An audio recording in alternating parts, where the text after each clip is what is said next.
Katie, good morning to you. That's Acton. Hey, Pinky, good morning. Diane Pinky, good morning to you. Hey, Tower. Hey, good morning to you, Tower.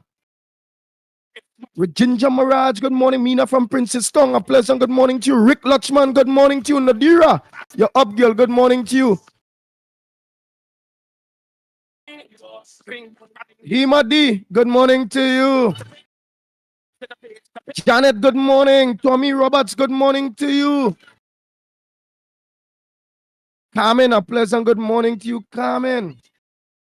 Danraj, good morning. Joel, good morning to you, Joel. A pleasant good morning. Check. Mic check.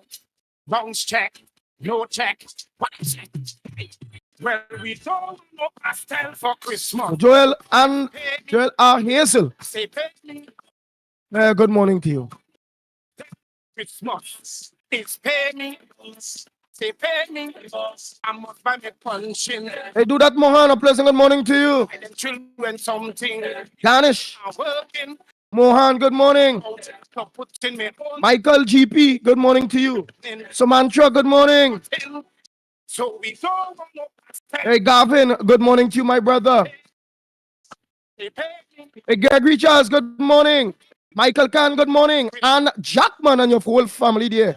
Daughters, all of you, a pleasant good morning in the Grand Train, everybody. Good morning, Ann Jackman. Good, Ann Brown. I ain't see shit, but Ann Brown, good morning to you. Devon, good morning, Devon. Make it my wife quarrel. Even by fennel. What? Gloria Escola, good morning to you. It's pay me. Say pay me. Maggie. We don't know yeah, Maggie Singer, good morning to you. Annie, Heavenly Thomas, good morning to you too. It's home where we will get. This is no wrong thing. You better run something. You better give me something. Ann Brown, you there, girl? No wrong thing. My pocket hurting. Now see it. Baby, Jerome, good morning. Oh, the O'Brady bunch, good morning. Big Spix, good morning. What ship have sing, Jerome? Let me hear what listen. All who went to Carnival in Tobago. I didn't.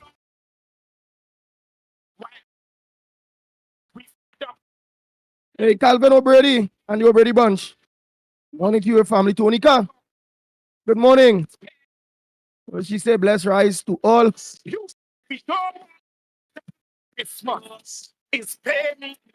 Nice, Ann Brown, nice. We know that. I only see one comment. I hope all sending all their voice notes. I mean, it was a long weekend. What people dead? Where is the scenes? Christmas nice? How did Diwali coming up? Did you all visit the Diwali in Nagar? Check. Just asking. Check. No check. What I said. Well, we don't know pastel for Christmas.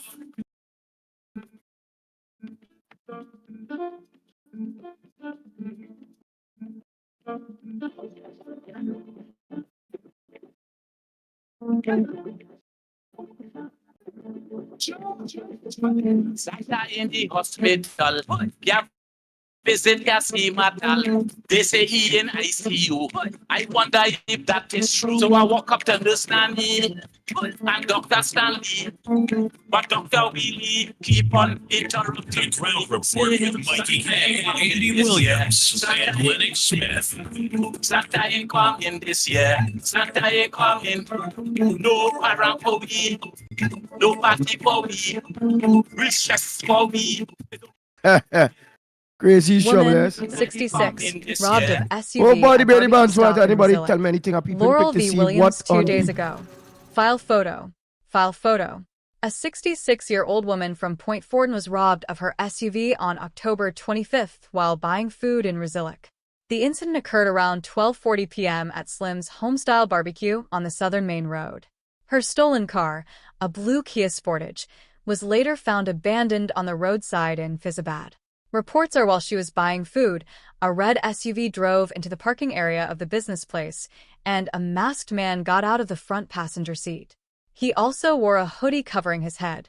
The man approached and pointed the gun at the victim and demanded that she hand over her keys to her vehicle and cash. The gunman searched the woman and took $1,000 and the keys to her SUV. The gunman got into her SUV and drove off. The driver of the red SUV followed closely behind. The police were informed, and WPC Maxima and PC Maureen of the South Orapush Police Station were among the first responders. Acting CPL Bernard and PC Noel continued inquiries, and acting on a tip-off from PCs Banahar and Ramasar of the Siparia CID, found the stolen car. No one has been arrested, and PC Noel is leading the investigation.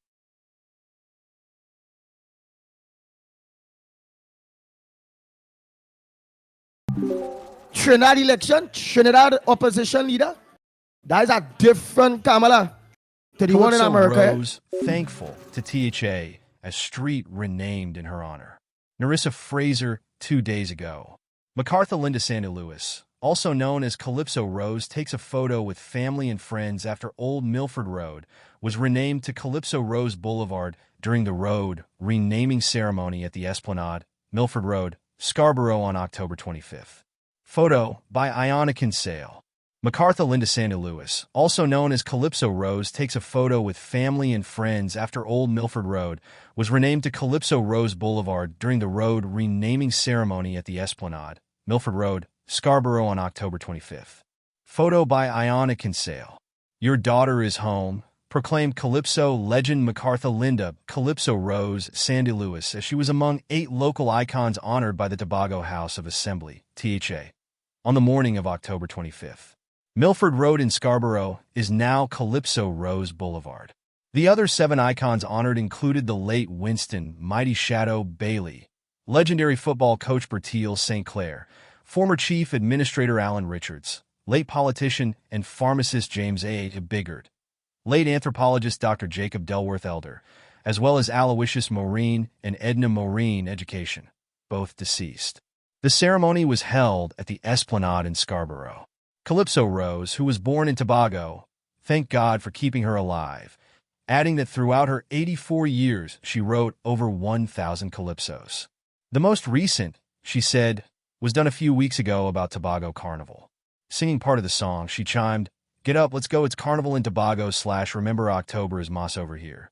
So give me pan, let we jam, and give me brass, let we play we moss." She received cheers from the audience as she danced in her wheelchair, chanting, "Go Tobago."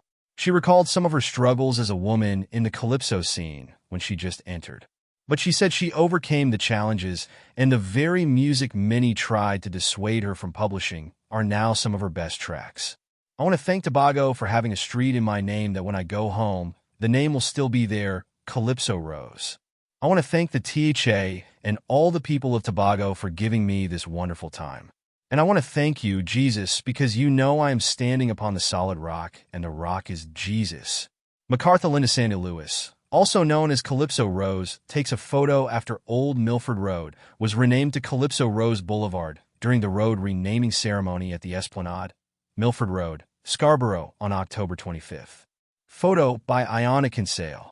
As she was taken to the official street sign, she exclaimed, "That's my boulevard," once it was unveiled. Drivers honked their horns as they were passing the ceremony, while secondary school students walking nearby looked on in awe, saying, "That's Calypso Rose." There will also now be the J.D. Elder Roundabout, Mighty Shadow Boulevard, Bertil St. Clair Roundabout, Alan Richards Roundabout, Marine Drive, and the James A. Biggard Avenue. Secretary of Tourism Tashia Burris told all the honorees they have shaped the fabric of our Tobago society. Today marks an occasion where we pay tribute to the trailblazers, the visionaries, the custodians of our culture and our history, and those dynamic individuals who have made remarkable contributions to Tobago's heritage. Education Secretary Zorsha Hackett said the new street and roundabout names will ensure the icon's impact is permanently etched into the landscape of our island to serve as beacons of inspiration for us all. She said she was deeply moved to be able to honor them. Calypso Rose speaks with singer Charlon Bailey, son of deceased Calypso legend Winston, Mighty Shadow, Bailey on October 25th Oh, during the that THA ceremony new- to honor Rose and 7 other icons at the Esplanade in Scarborough. Photo by Iona Kinsale. There will also now be the J.D. Elder Roundabout, Mighty Shadow Boulevard, Bertiel St. Clair Roundabout, Allen Richards Roundabout, Marine Drive, and the James A.A. Biggert Avenue. Secretary of Tourism Tashia Burris told all the honorees they have shaped the fabric of our Tobago society. Today marks an occasion where we pay tribute to the trailblazers, the visionaries, the custodians of our culture and our history, and those dynamic individuals who have made remarkable contributions to Tobago's heritage. Education Secretary Zorsha Hackett said the new street and roundabout names will ensure the icon's impact is permanently etched into the landscape of our island to serve as beacons of inspiration for us all. She said she was deeply moved to be able to honor them.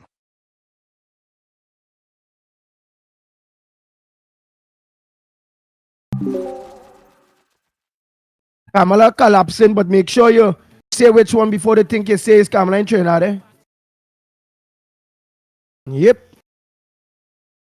Because I feel a whole day because the Kamala here ain't doing that. The Kamala here is the one who had to take over the reins, eh? Manifesto Police. Calvary Spirit, good morning to you. Rhythm, Stephen Young, Steel good morning. and Powder unifies Angela Tobago. Singh, Jason Tourism Minister lauds Jefferson. October Carnival. Corey Connolly 15 hours ago. Pan lovers enjoy themselves during the Rhythm, Steel and Powder event in Scarborough on October 26th. Photo by Iona Kinsale. Pan lovers enjoy themselves during the Rhythm, Steel and Powder event in Scarborough on October 26th. Photo by Iona Kinsale. Mature patrons who attended Pan Trinbago's Rhythm, Steel and Powder in Tobago on October 26th were taken on sentimental journey to an era when the steel pan was the only instrument played during carnival and other social events. But they were joined by a large number of young people who also danced and chipped to its melodious sound during a joyous celebration of Pan in Scarborough. It's a testament to the unifying power of the pan, Brian Thomas, outgoing chair of Pan Trinbago's Tobago region, told Newsday.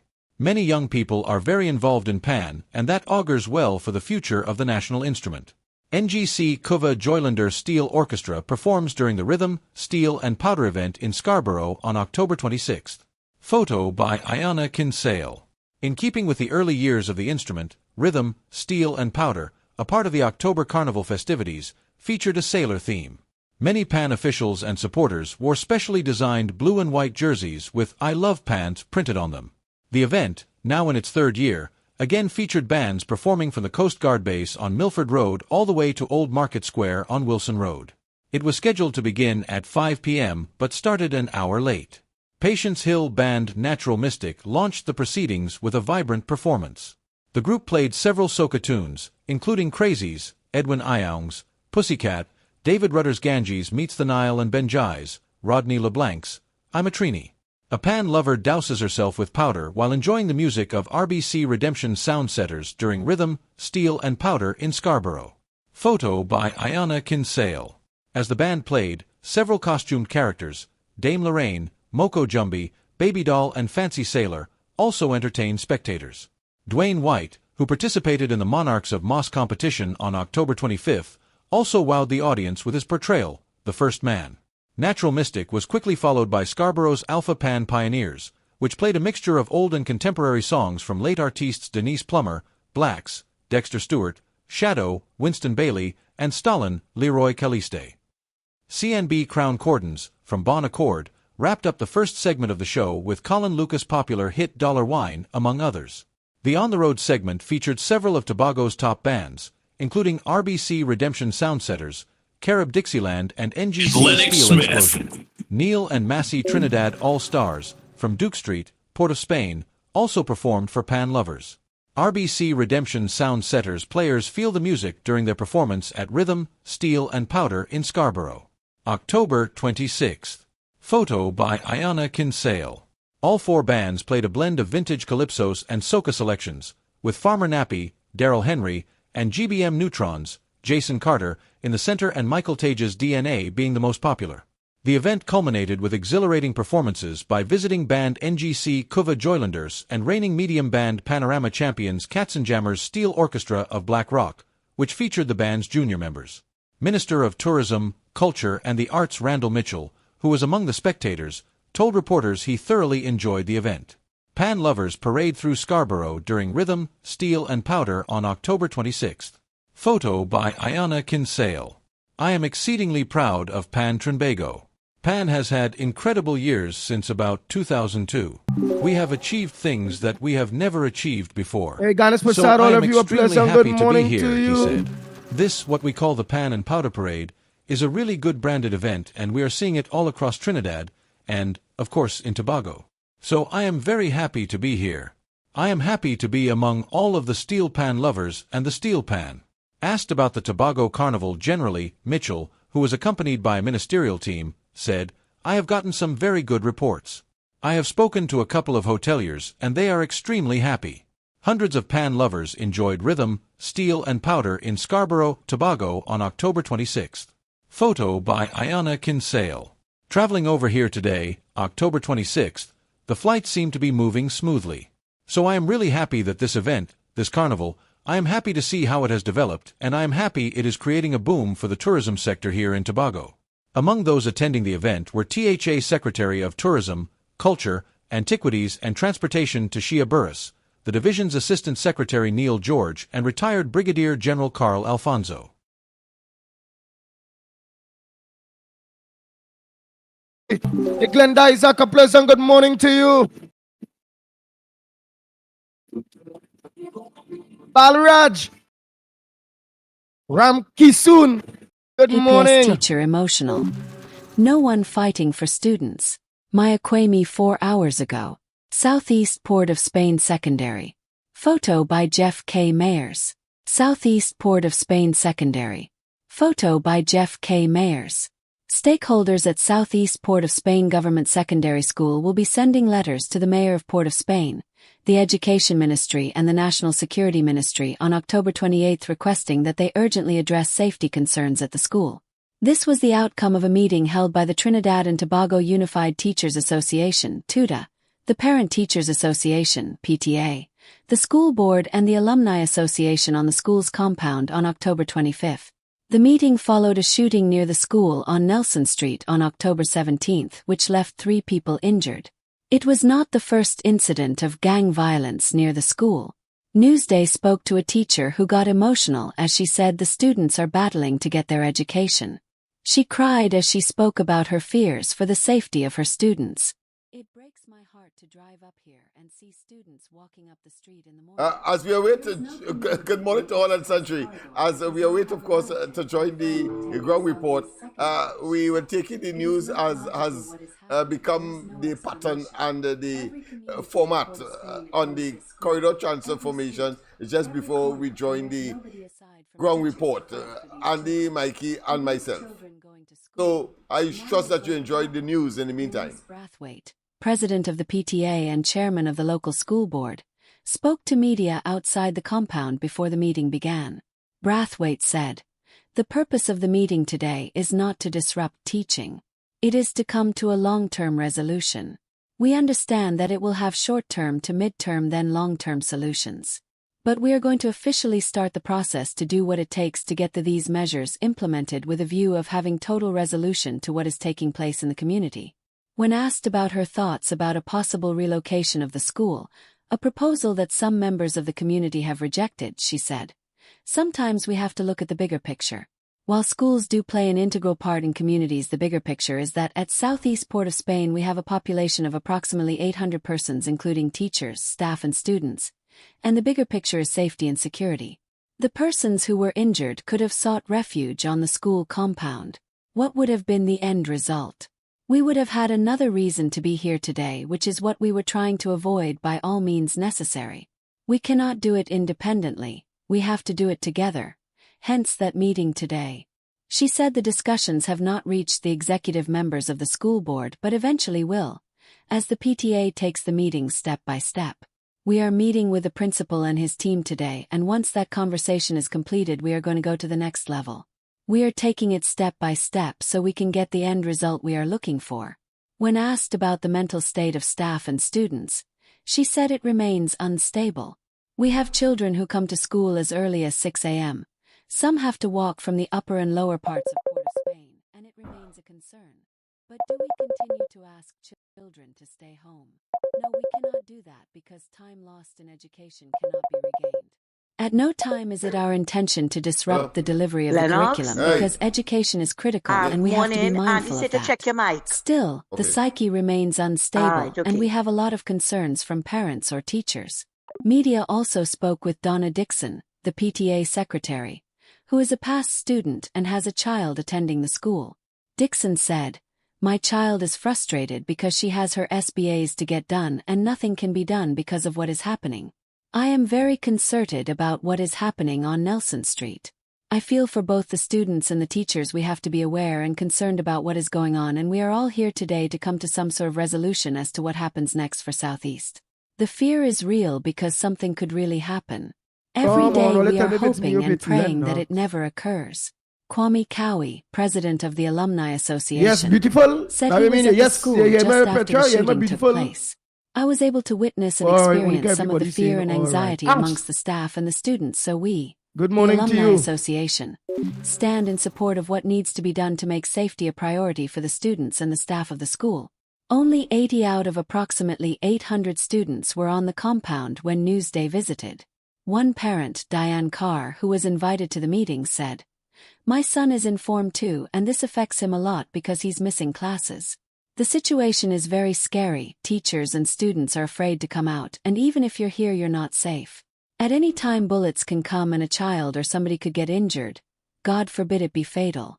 So we are trying to get something put in place to protect the students and teachers so everybody will feel comfortable to come on Southeast Compound. Without their education, students will fall. Society is already going bad and we are trying to save the ones The that are coming up. Sukraj It is in important New that we York. get some kind of No, security, no. some kind of police or ministry intervention. Something to prevent the students and teachers from being hurt from what is happening in the community." Carr said she is still shaken by the incident and does not let her child travel to school.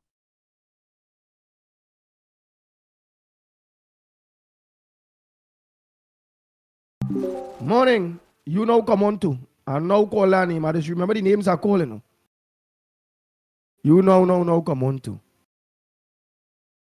Ah, boy.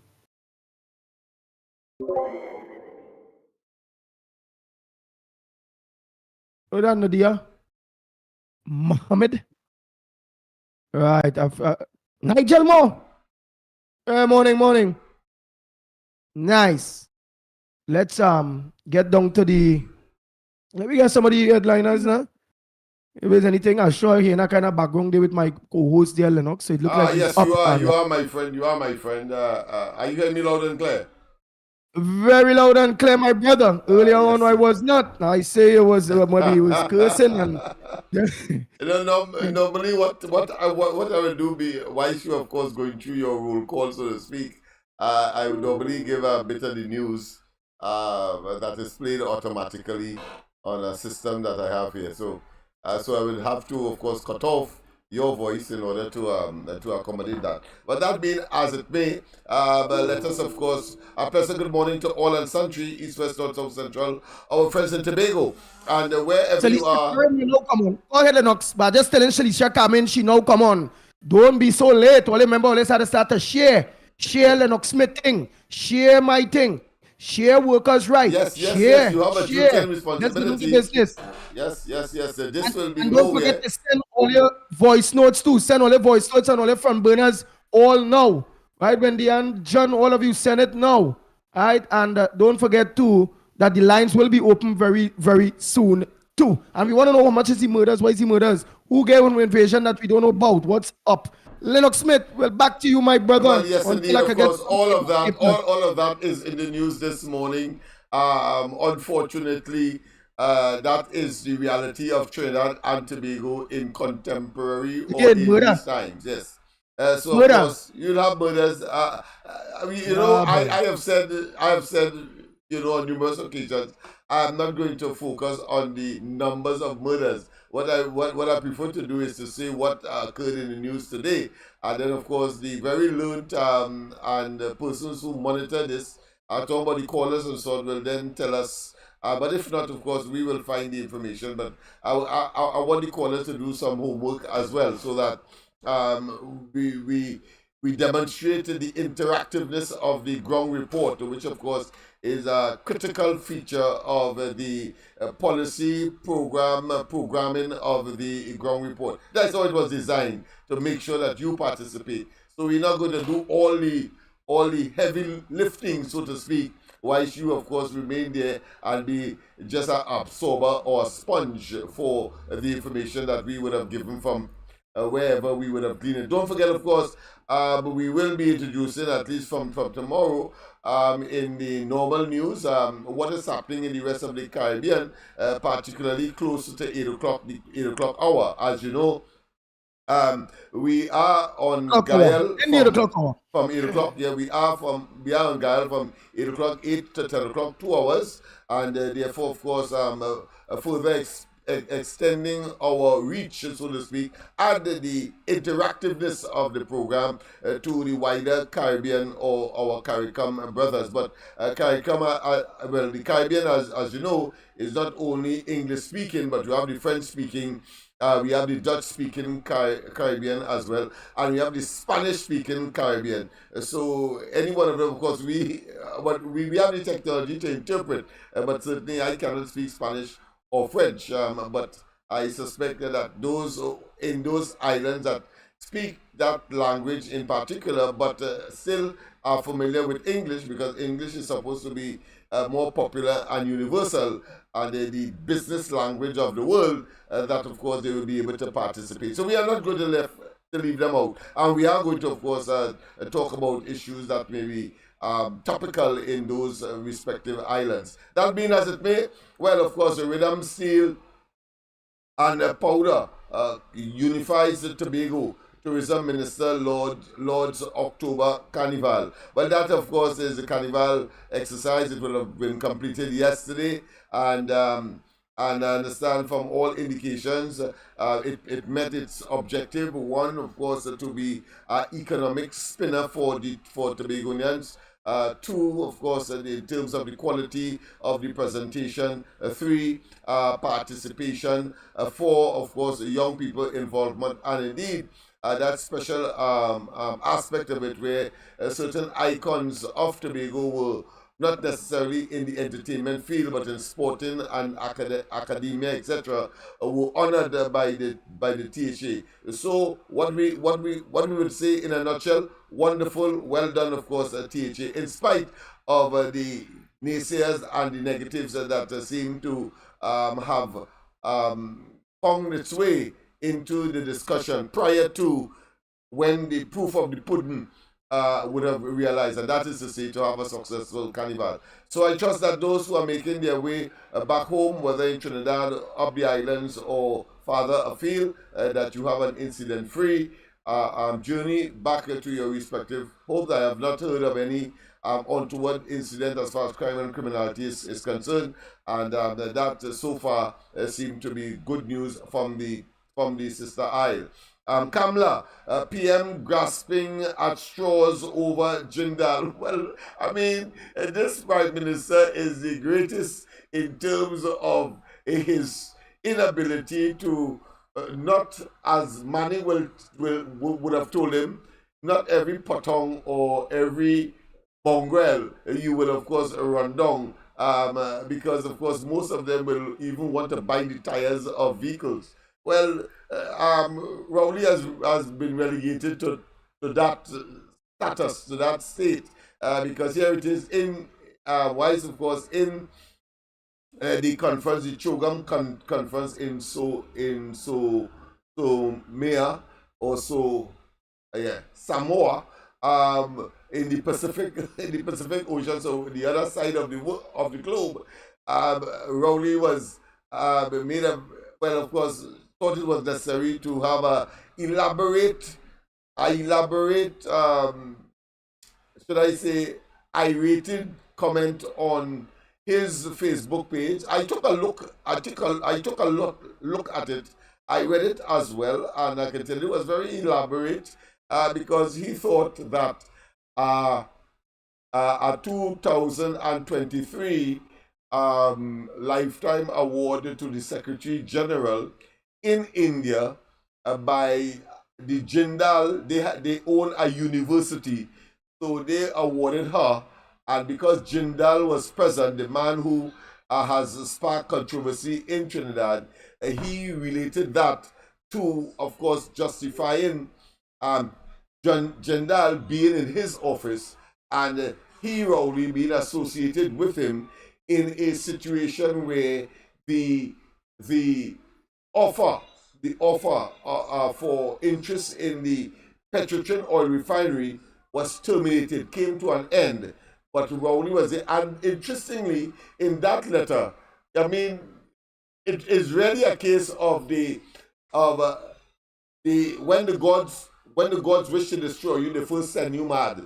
So here it is, he had a bout of this madness, and in this case, of course, speaking the truth, because he told us in Trinidad that Jindal paid him a courtesy call, one, and that it was not a matter of the oil refinery, while the opposition was saying that because there was some indication of that having regard to his to the nature of his many businesses, and now he has told us in that Facebook rant on his page, he Rowley, that listen, Jindal was there for one, looking at the oil refinery.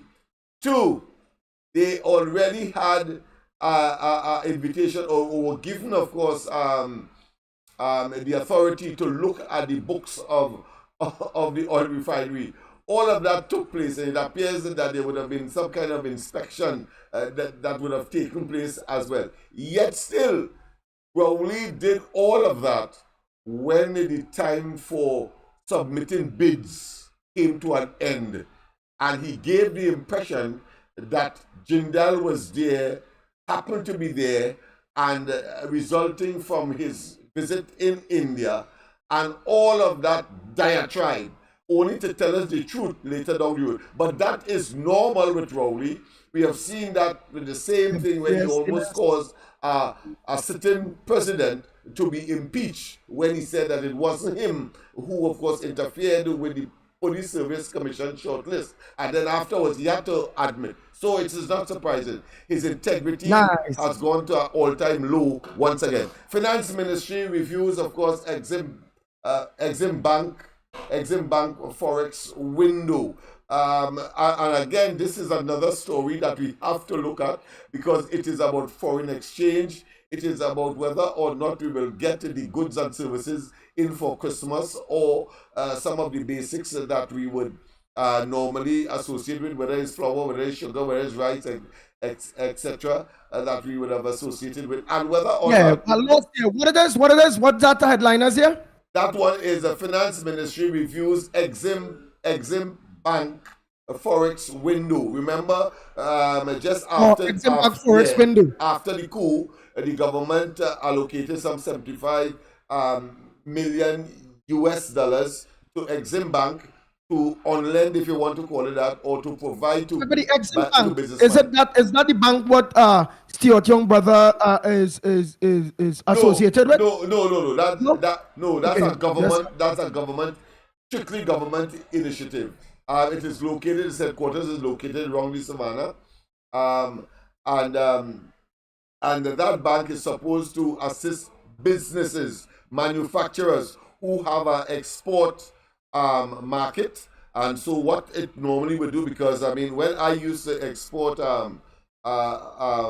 rubbish, bottles and so on, they take up for recycling and paper and so on, they would normally advance what the importer will pay to you at a discount price, of course, and then they will wait to collect from the importer whilst we get our money up front. So it's the same arrangement that was made, and that is how that operated and is expected to operate.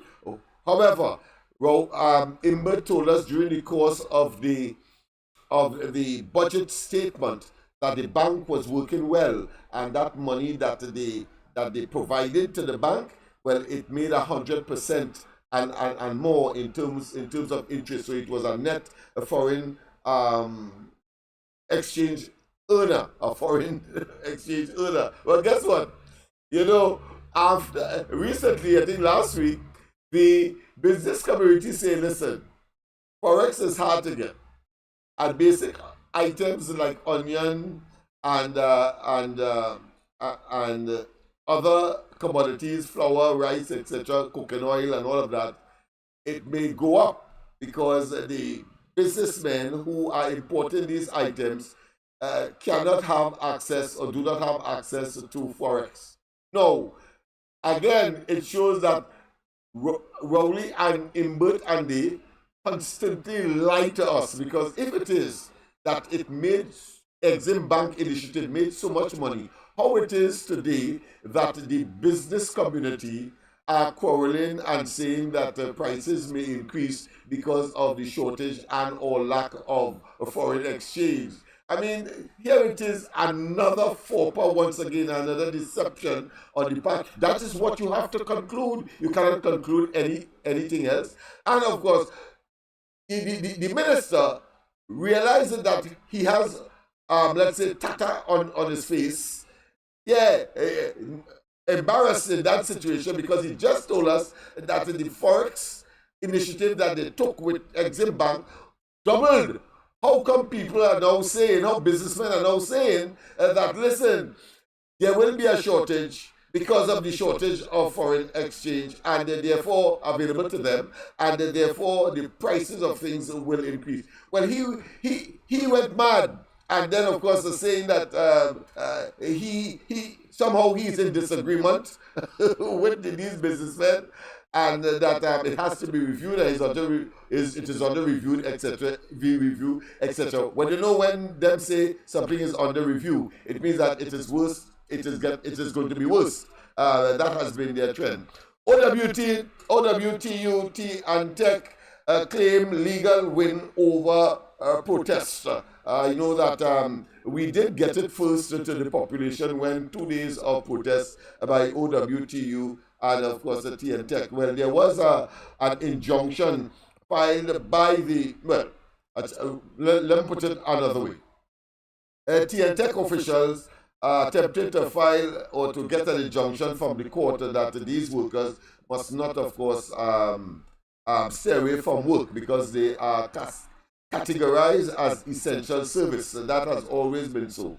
But of course, the court did not grant it because the argument of the OWTU, the representative for the workers, said to the court, listen, these workers are protesting and they have a right to protest, but on lunchtime and times when they are not slated to work, and in such circumstance, the injunction that is being sought by TNTech must not be granted. Well, it was not granted, and therefore the court accepted the argument of OWT. You know, for some amorphous reason, TNTech say that they win, and here how they say they win.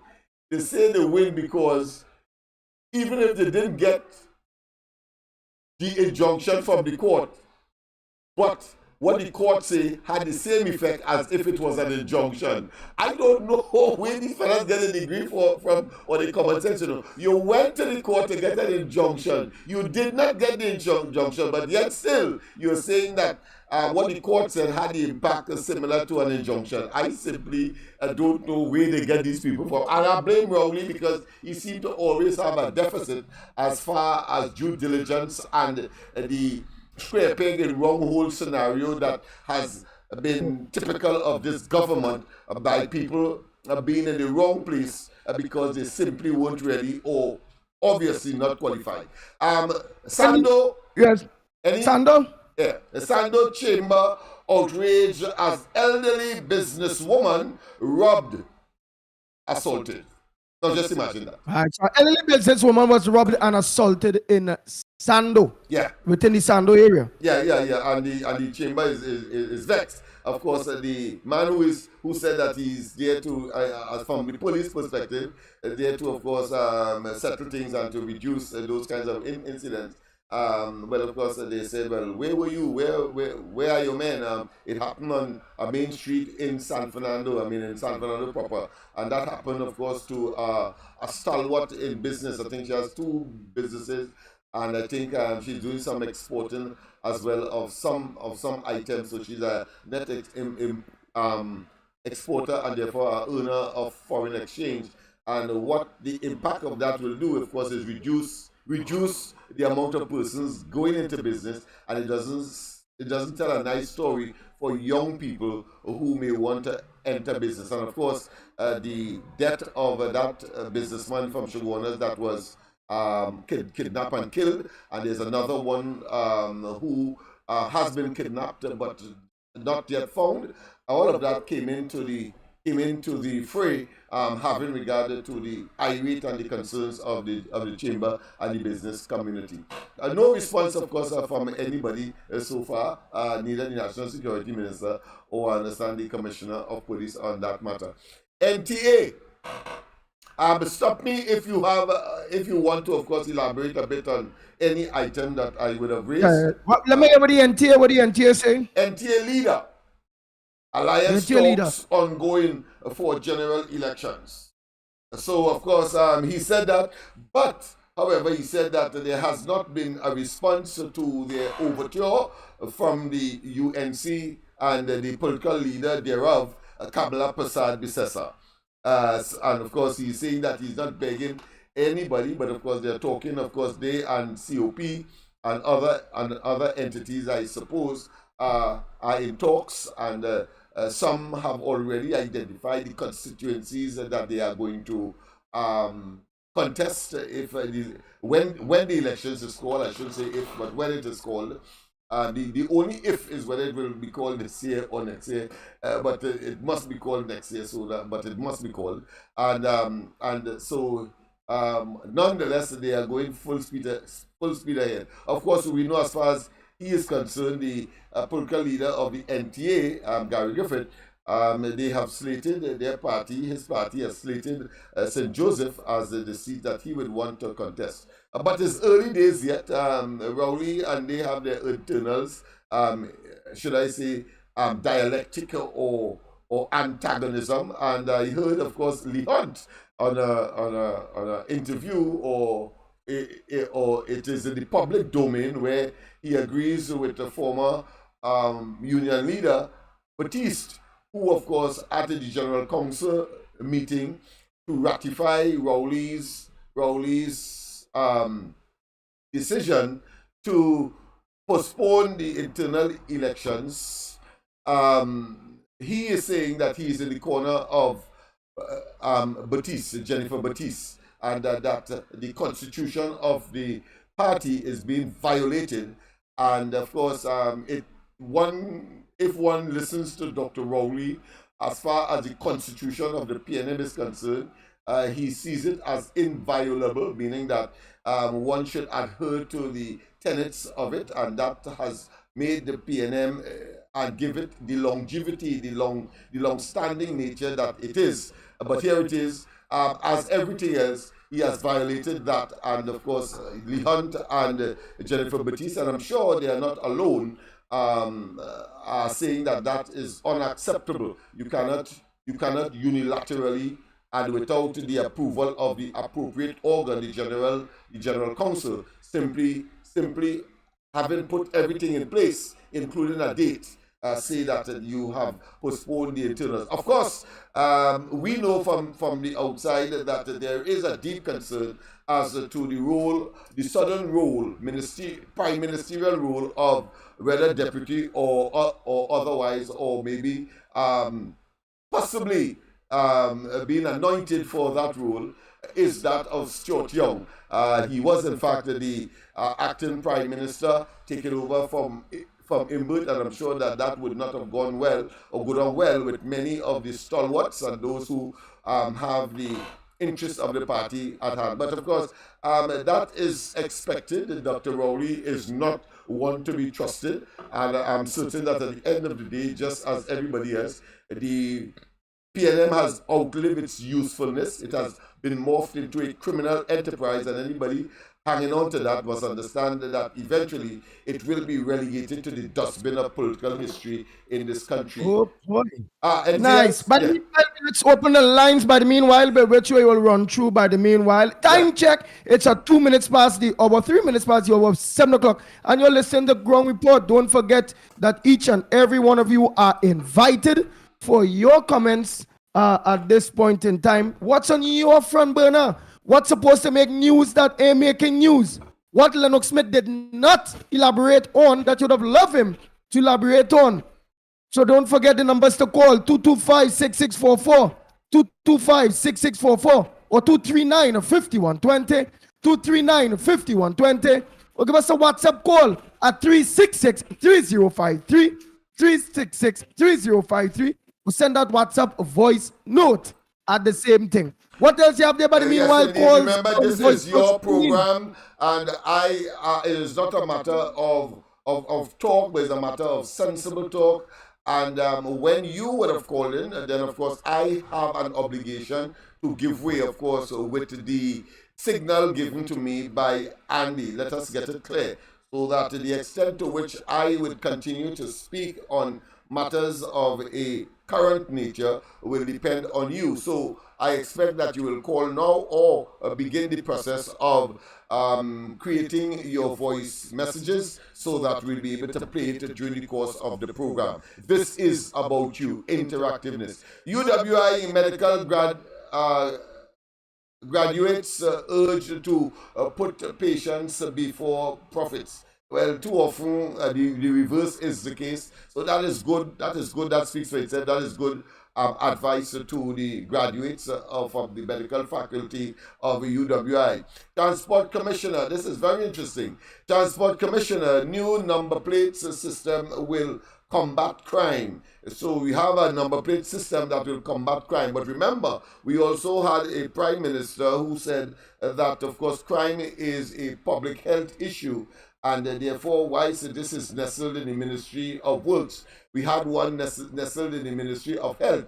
And somehow you can run to a hospital or a pharmacy and get some kind of medication that will stop a bullet from, of course, entering your system when it would have been fired in your direction. So here it is, the Commissioner of Police is saying that new number plates will have, of course, the opportunity to combat crime. And at the same time, let me just conclude, because it is ironic. He says, well, listen, it doesn't mean that crime will be totally expunged from the society.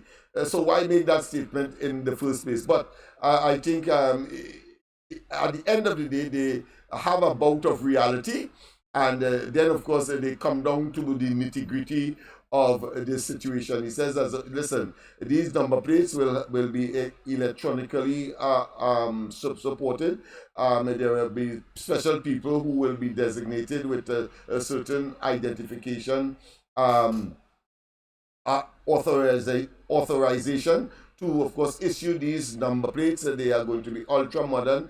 It's going to be attached to specific vehicles. So if a different vehicle has that number plate, ultimately, of course, they will find out and all of that. But you know, everything falls down in Trinidad and Tobago when it comes to either maintenance or monitoring. So I really have no faith in it, except, of course, to accept the fact that he has accepted the fact that it is not a full proof for addressing crime and criminality, except, of course, it will, of course, create more hardship for the motorists, and persons may well, as a result, to say, listen, it didn't worth it to go and buy a car, and therefore has the repercussion of having less roll-on, roll-off, or even new cars sold in Trinidad and Tobago because of the challenges that having to own a car in Trinidad and Tobago will now have as a consequence of the introduction of these measures that are being proposed. Woman 66 robbed of SUV at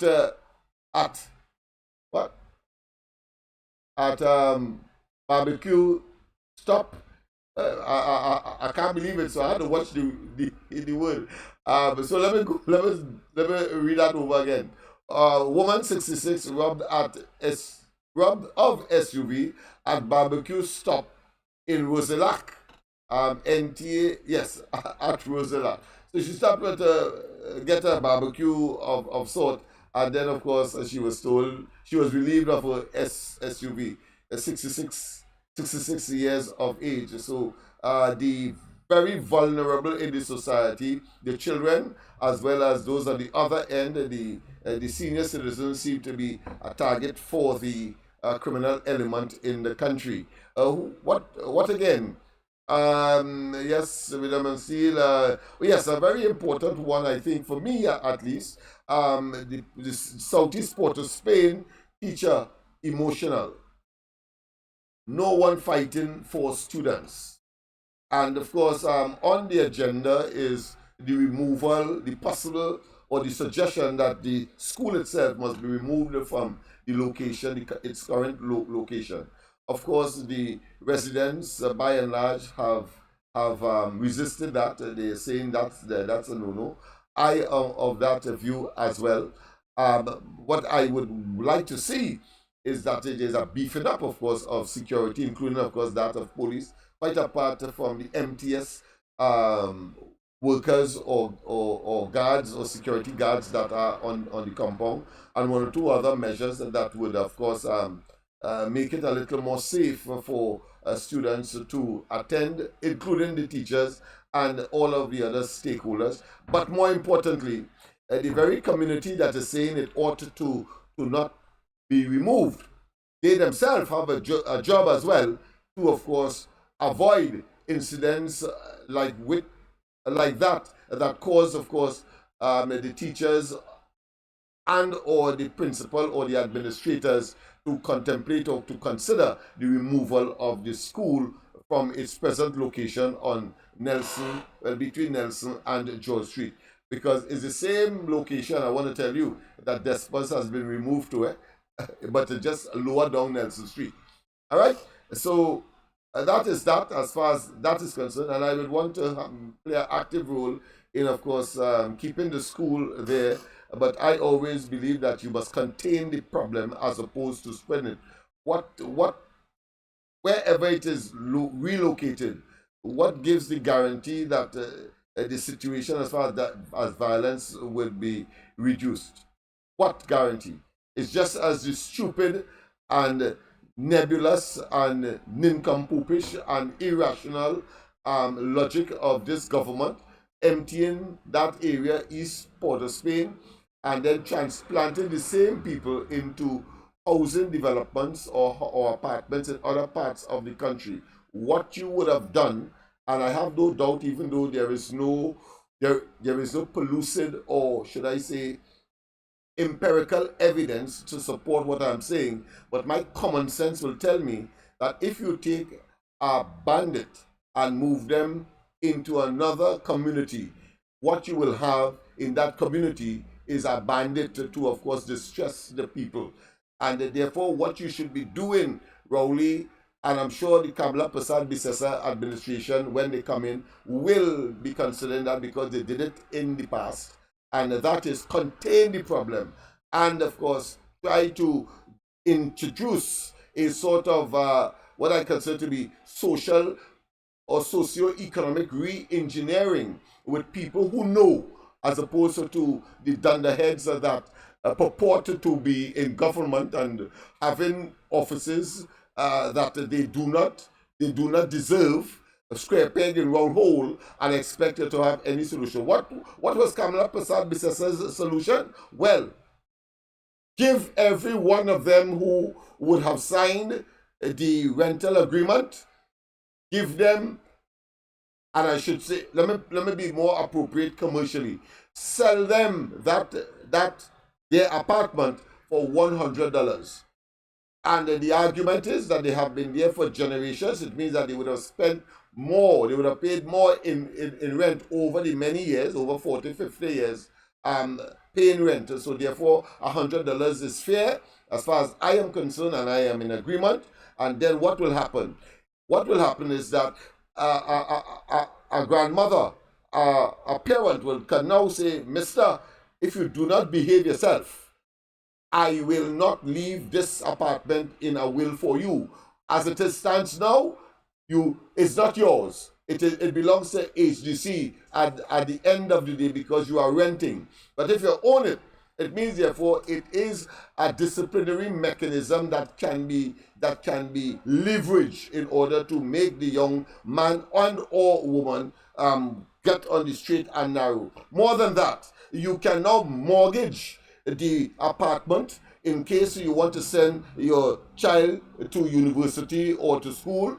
You could mortgage it for business purposes. It's right in Port of Spain. But I think the creme de la creme, and there are others that we have discussed and I have proposed to the residents of this community. You have a situation where Carnival is essentially a Port of Spain activity.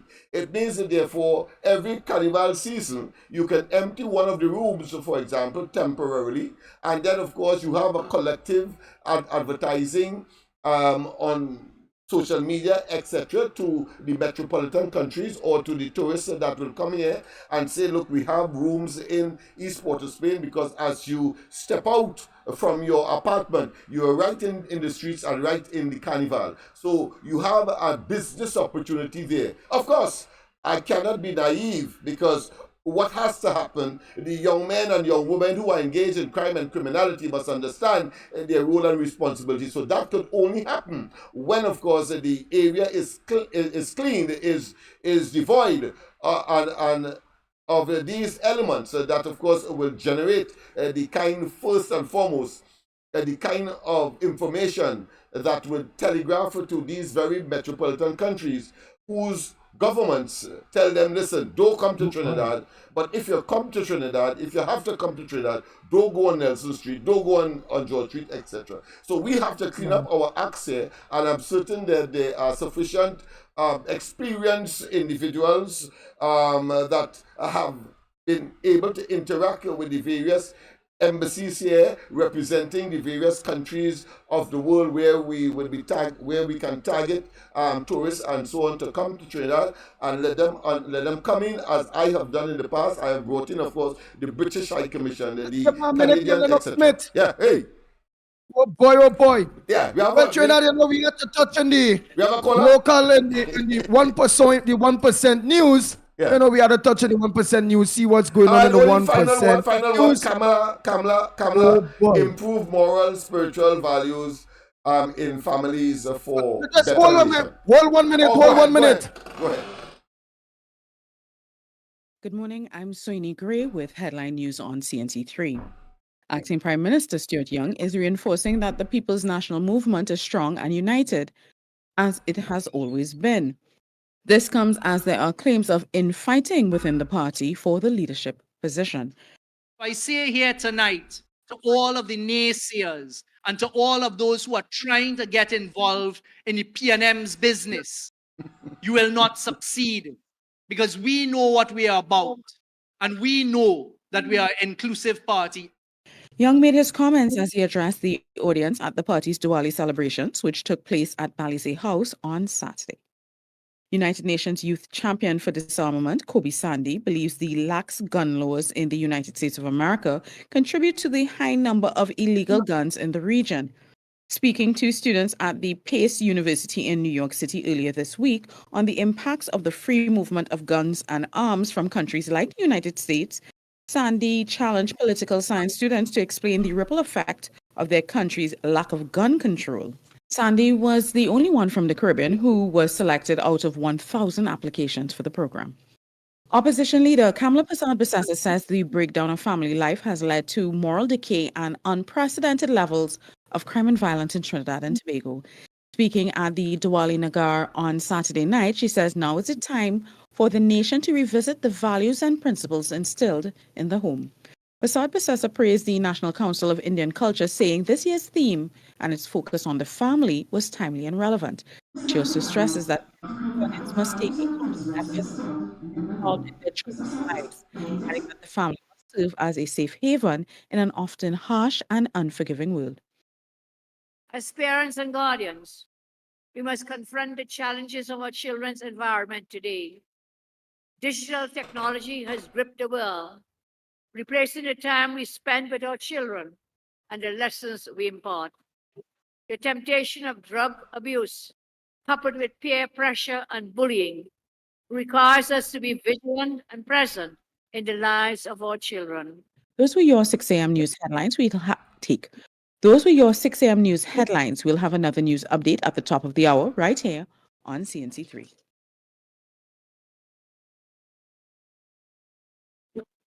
Oh boy, oh boy, oh boy. San Fernando and Tobago acting Prime Minister Young said that stay out of PNM business. I know PNM is a national party. And you will be in PNM business because PNM business is our business. The PNM party are the government of Trinidad and Tobago.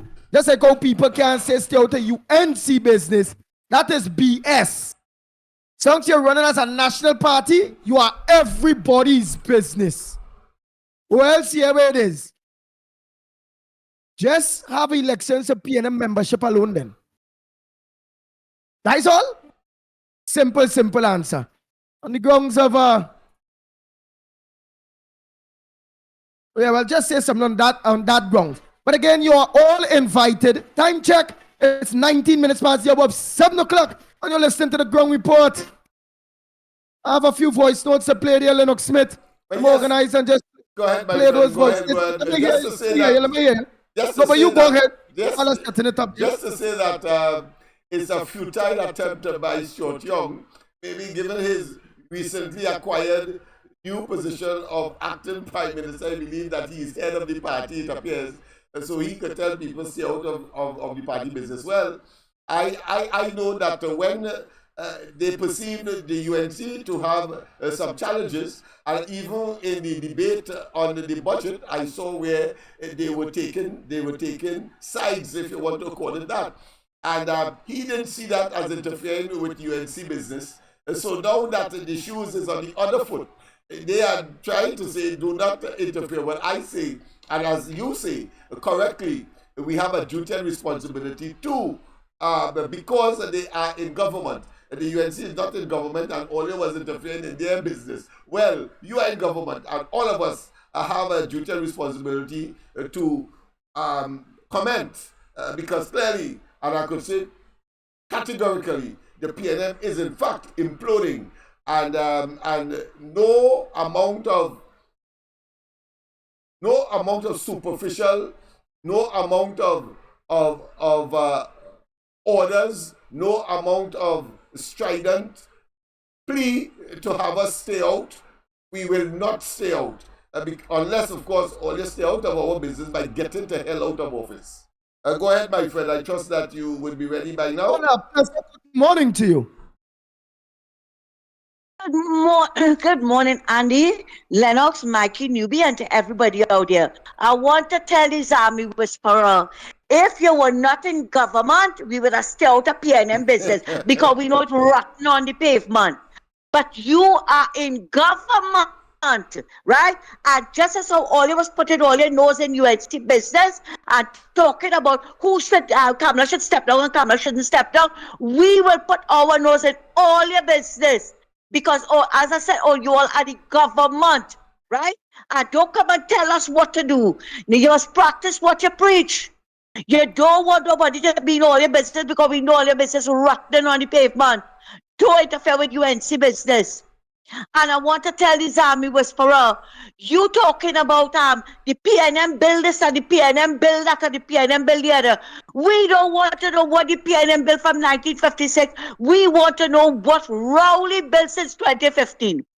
What did Rowley do? Don't come and boast. Don't come and ride Eric William back. Okay? Come and ride Rowley on. Boast about Rowley on. How much gas did he had and all fall through? How he destroyed the education system, the health sector, and the energy sector. The man destroyed this country. And you come to talk about PNM bill? PNM, what is PNM bill?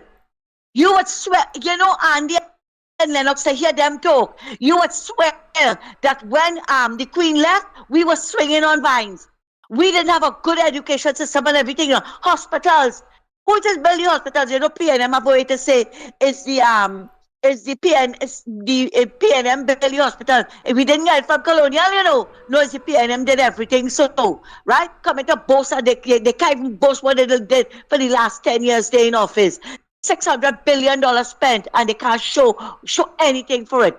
Another thing I want to tell TTT, you are a state enterprise. And you see that nonsense all you did by cutting off the lights or whatever all you wanted to put it when Mrs. Pasabi says started speaking, and when she finished, all you turned it back on. Right? You see that? All you will pay severely for it. Take what I'm telling all you. Because that is not owned by the PNM. All your father didn't die and leave it in a will for all you. That is being funded by the state. Our tax dollars, not your tax dollars, for all you to do something nasty. So, but you know what we did? We won't put anything past all you for what it is all you doing there. Until you all keep it up and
Have an issue there, Andy? Because I'm not hearing.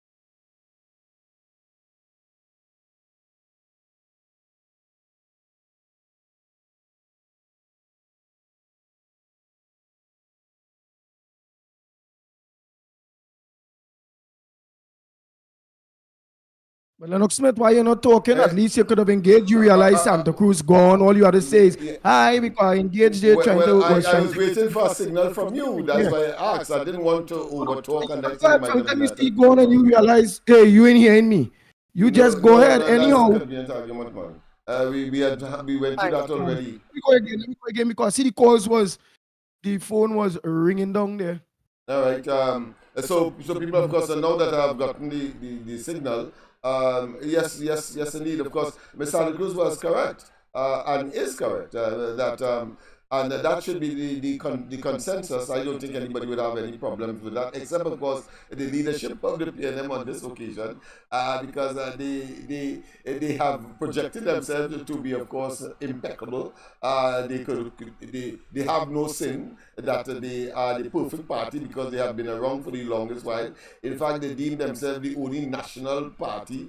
I don't know where they get that from. When of course Tobago continues to strive and demand, of course, their autonomy to the highest level, to the best that it could. In fact, I think what Tobago is looking for is what is called a confederation, something similar to the United States, where you have, of course, several states, yes, making up the United States, but each one of them have their own legislature, as opposed to what we have here as a House of Assembly.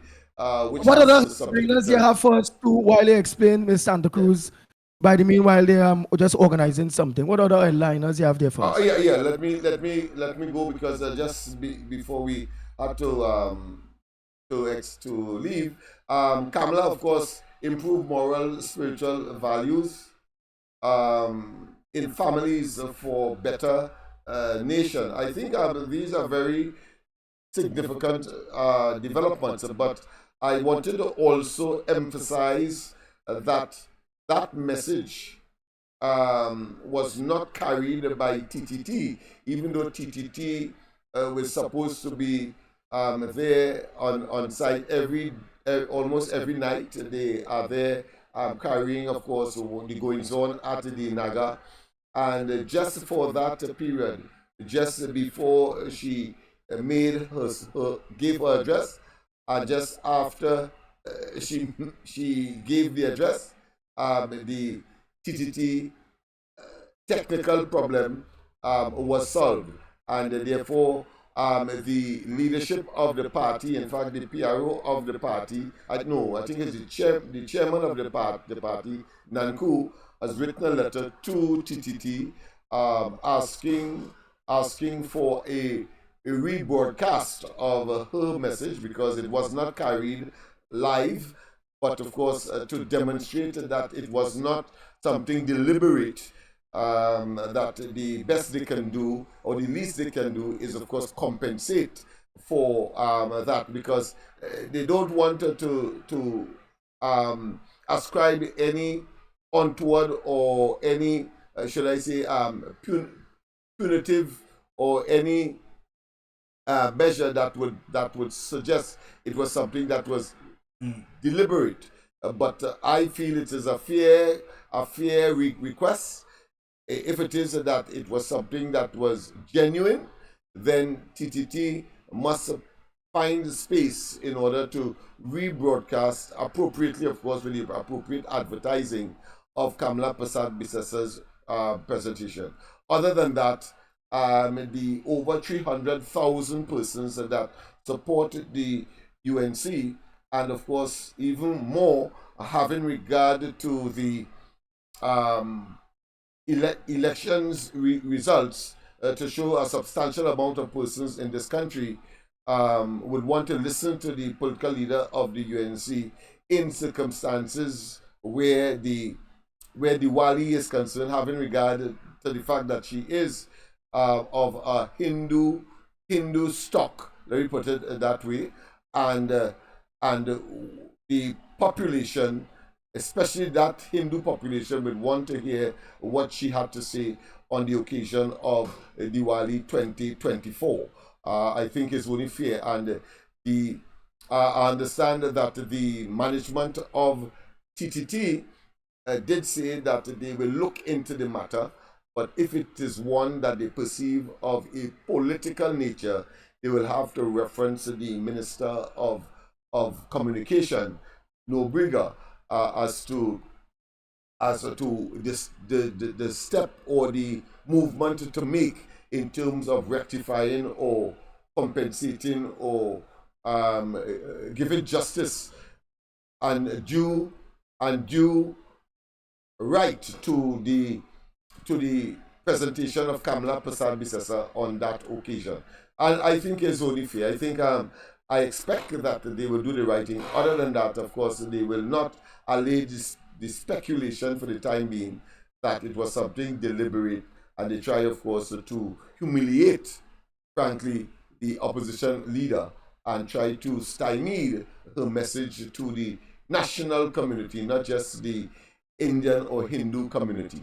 Yes, UNC queries TTT's right, curiously timed crash during Kamla's address. So that is the actual article at Naga. Yes, indeed. Lahokita taxi driver among 2 killed on weekend. I wonder if they will give me the actual amount of persons that have expired under this government so far. No, I read this morning. I was looking for the amount of persons that officially would have expired, but I know it's over 520 and going further afield. I don't want it to be too underestimative nor exaggerate either. But I think 520 is a good figure. Some may say is much more, others may say well, certainly nobody would say that it is less. Gonzalez, WASA customers should be willing to pay appropriate rates. That is troubling. That statement is troubling. WASA workers should be willing to pay appropriate rates. I have not read it earlier, so I have not abreast myself of it, so maybe I can do it right now. Public Utilities Minister Marvin Gonzalez emphasized the importance of appropriate water rates in enhancing the country's water supply, as he questioned the Water and Sewage Authority ability to provide reliable and sustainable service at the current rates. Question if they could do it at the current rate. So that speaks for itself. And the low water rate. So here we go. The low water rate, and this is a quote. This is a quote from him. Open quotation. The low water rates Trinidad and Tobago enjoys should not lead to complacency. Unquote. Wow. He made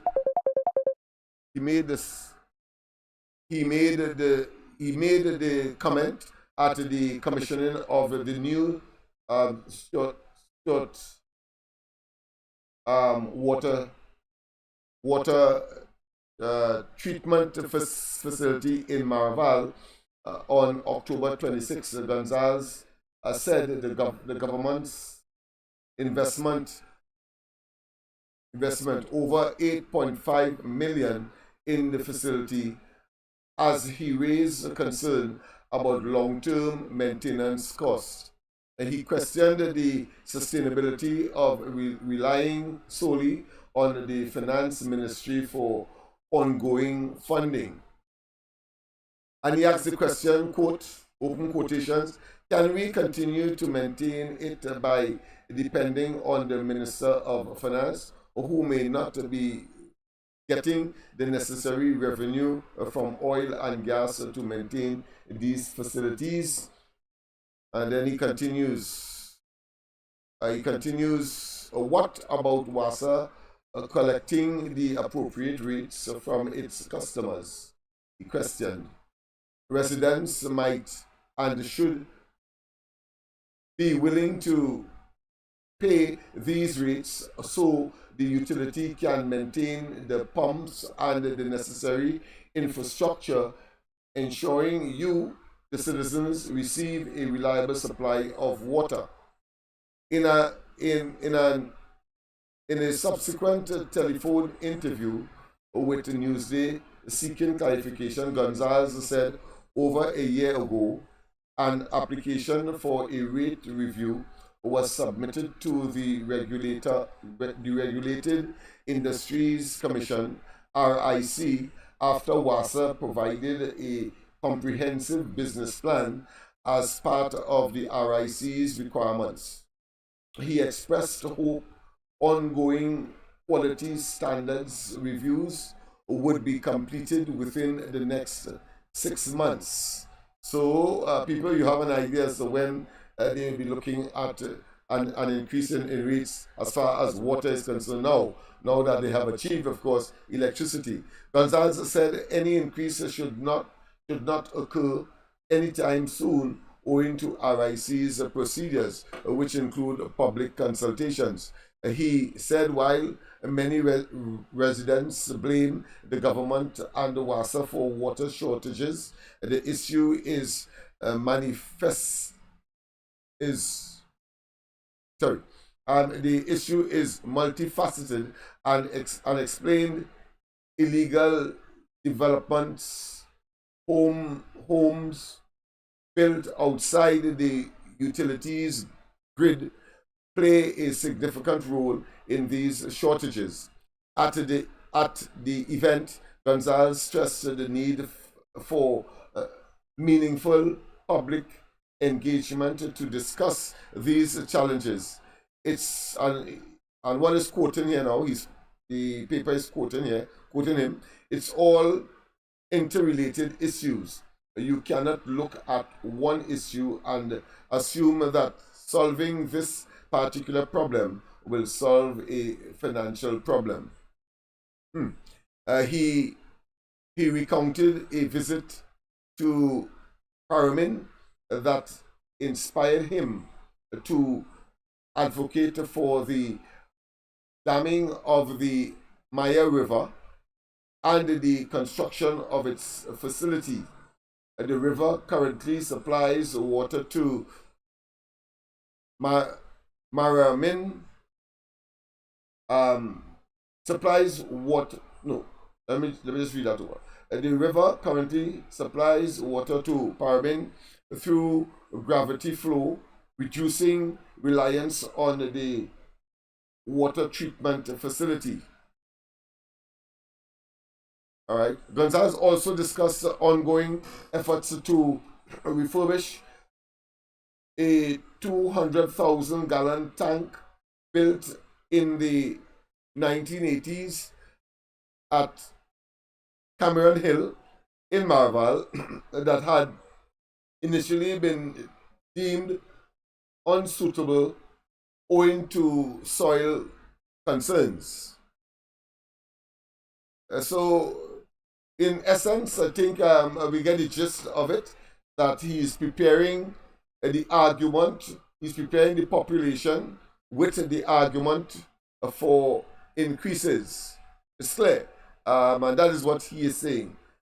He concluded by thanking the workers and engineers at WASA for their dedication and jokingly saying he intended to serve the people of his constituency for the next 26 years. Of course, he has to be joking in truth because it's pure pie in the sky talk. Minister of Planning Penelope Beckles Robinson shared her unique connection to the water project. And it continues. The water, and it continues. In a spirited address filled with enthusiasm, Hugo Martin, Northeast MP Com Imberto, who has served as the MP for the area for 33 years, shared his long-standing concerns about the lack of water in the constituency. And he has been, of course, in government for the longest while, longer than one would care to remember. Water, or the Minister of Finance, and here he is talking about for the longest while. Water, or the lack of water, has been the #1 problem I've dealt with during my tenure, not employment or crime. Imbert discussed, he expressed hope the new facility would address these long-standing challenges and praised Gonzalez and the water team and the WASA team for their innovative solution to implementing the gravity-fed system. The system, he said, will improve supply, alleviating the burden of pushing water uphill that often leads to burst pipes. He concluded by thanking the workers and engineers of WASA for their dedication and jokingly saying he intended to serve the people of the constituency. He too? Wow. It took 20 years, according to Imbo, 20 years, but we are here today. Beckles Robinson said WASA workers are often unfairly criticized as the majority work hard, emphasizing their efforts as crucial to any project's success. She said Trinidad and Tobago benefits from a lower cost of water compared to other Caribbean nations. Of course, setting up the population, clearly, they seem to be playing paid. You know, it's in a pitch and marble. Some people conspire in order to to have an unfair advantage. Well, I suppose that is one. When she said that, of course, she said in her parting words, she said that Trinidad and Tobago benefits from a low cost of water compared to other Caribbean countries. In other words, telling us that she supports, of course, Gonzalez's earlier statement that there would be, of course, an application to the RIC in order to, of course, seek an increase. So people, especially, of course, fixed salary people, well, expect an increase and therefore deeper digging into your pockets to pay for utilities, in this case, water. This government seems to be very, I shouldn't say just very, that would be maybe an understatement, but extremely myopic, in that, meaning that they are short-sighted, in that they do not understand that you are, in fact, putting pressure on single salaried people. They are not business people who could adjust their income based on the supply or the cost of supply or the cost of doing business. They have a fixed salary, so that when you put property tax onto that fixed salary, when you put increase in electricity on that fixed salary, when you put water rate increase on that fixed salary, coupled with the increase because of lack of foreign exchange in the first instance of basic items that we use for sustenance in Trinidad and Tobago, you are in fact playing with the disintegration of families, the inability of families to pay what is considered to be regular or routine bills, such as whether it be a mortgage, whether it be for a car, to put gas in the tank of the vehicle, to give monies to their children to go to and from school and for recreational purposes, etc. That is what you are doing, and therefore it is not surprising that there will be an increase in crime and criminality as the social fabric disintegrates because of myopic policies and programs insensitive to the fact that the majority of our population depend on a single salary, and you are doing nothing to ease the pain and the increase in the cost of living, and therefore the reduction in the quality of life and standard of living, and even, I must say, people's moral and spiritual values may well wane in such circumstance, and therefore what you will have is a society that is reckless,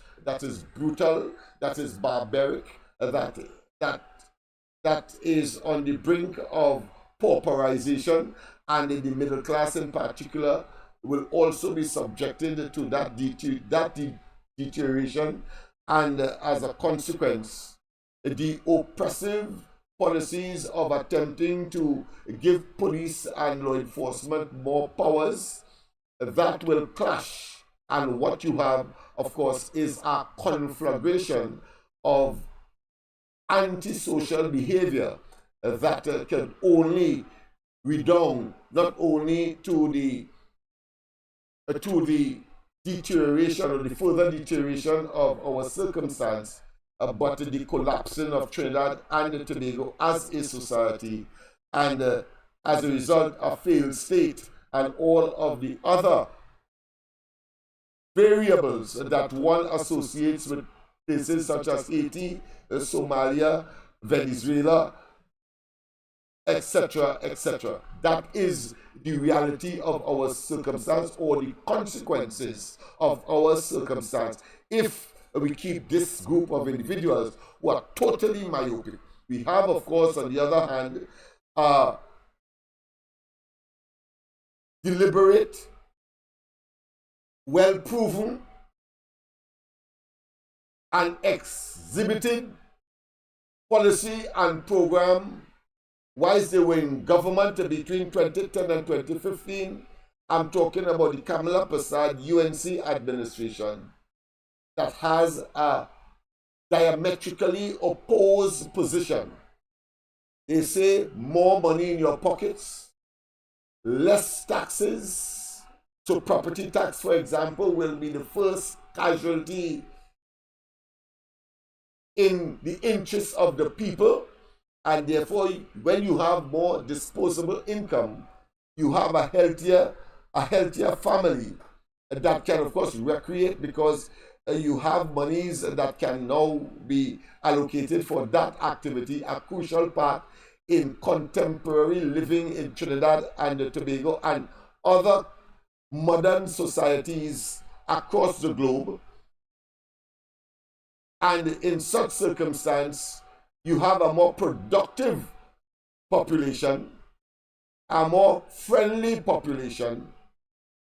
Crime and criminality of necessity will be on the downswing.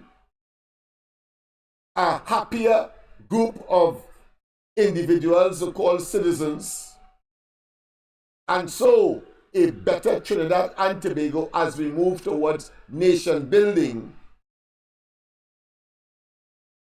And of course, acquiring a quality of life and standard of living that all of us would have aspired to, having regard, of course, to the equitable distribution of the resources of the country. And when I say equitable, I do not mean that you have 10 things and you have 5 persons and you divide, of course, 10 by 5 and say everybody should get 2. No.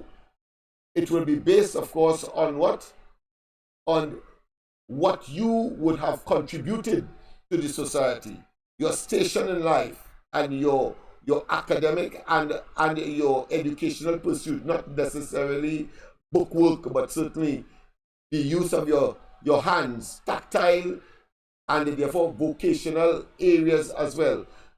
And of course, as you know, that the society cannot function without the multiplicity of persons. It is called, of course, the division of labor, contributing to a healthier and a more productive and a more advancing society. So therefore, it is about your contribution and the extent to which, in a very liberal, laissez-faire society, a combination of capitalism as well as, of course, and free market system, where, of course, you can be as rich as you want to be, you can be as educated as you want to be, you can advance yourself as you want to be, because, of course, the government acts as a facilitator, and the only government that is capable of doing that in contemporary or present Trinidad and Tobago is the UNC, led by, of course, Kamala Prasad Bisesa,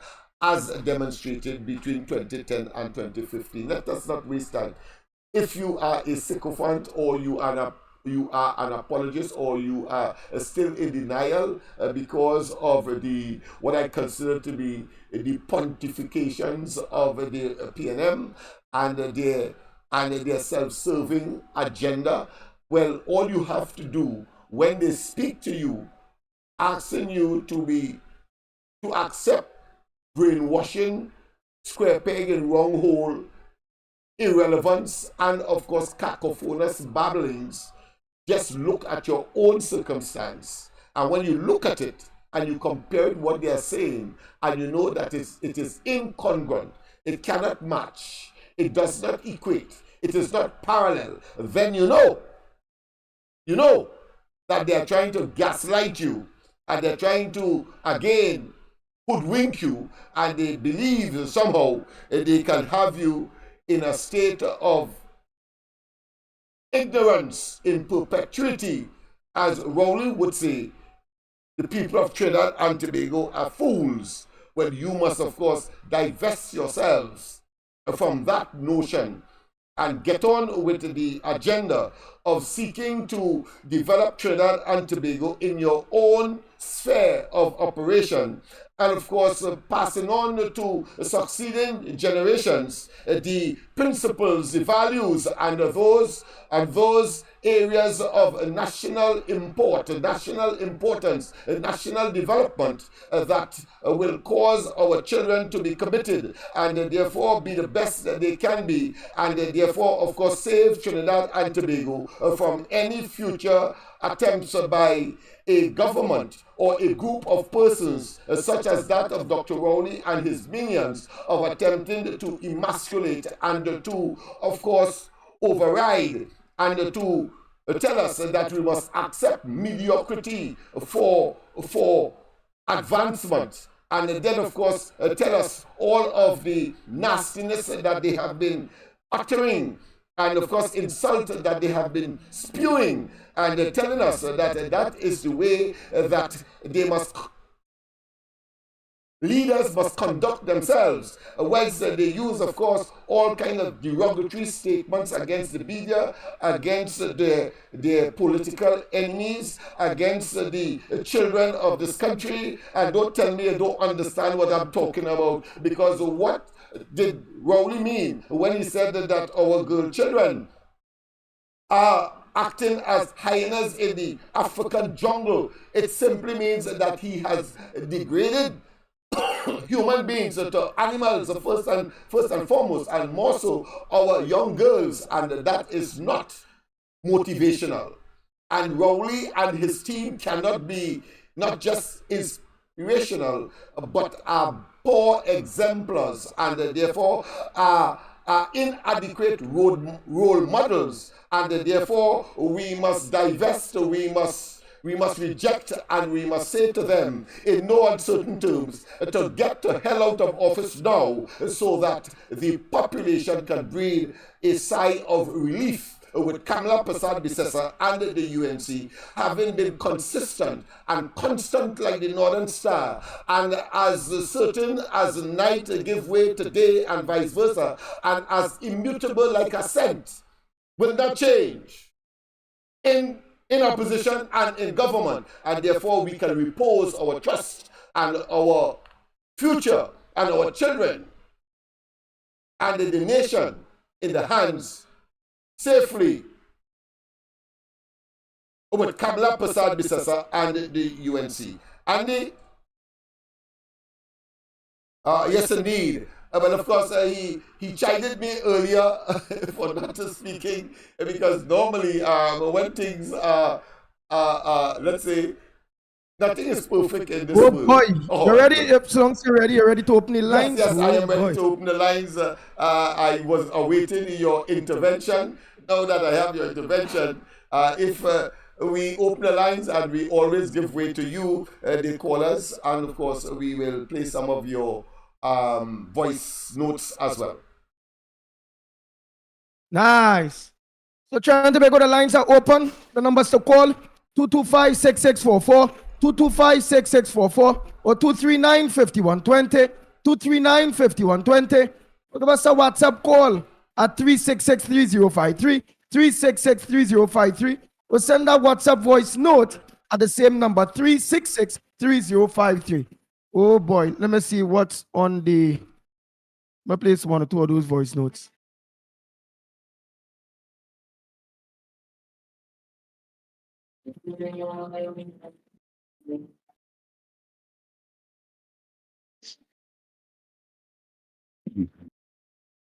Pitbull and Lennox and Mikey K, good morning, and everybody. I hearing a bald-headed woman minister saying she don't have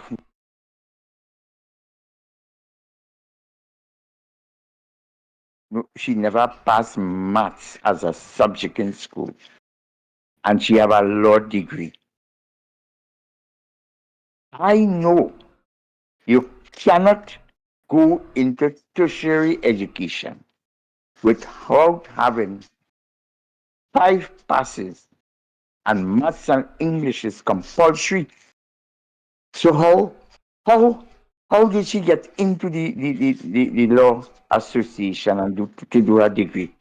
That's why you see, I just always see every little pieces of certificate PNM have.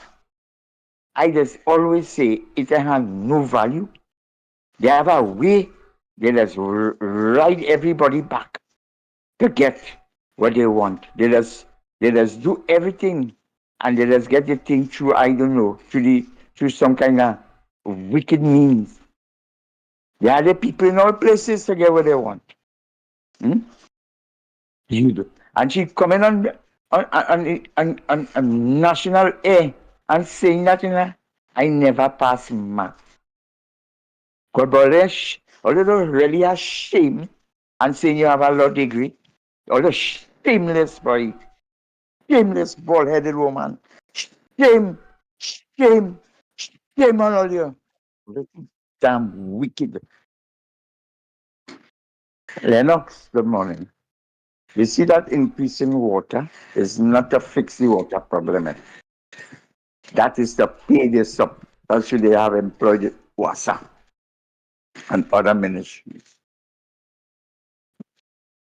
Whole time when PNM in power, they always threaten the nation. They're going to raise this and raise the water and raise lights. Yet, Lennox, I want to say this. RIC is not government. I'll ask my question. I'm sorry for that. If RIC is government, so why you have TNTech and RIC? And it's the same government ministry, but PNM open RIC to employ the people, right? RIC come just like a plaster, as they just, if TNTech say they're raising electricity, RIC, well, okay, we go hush, we ain't gonna raise it for a while.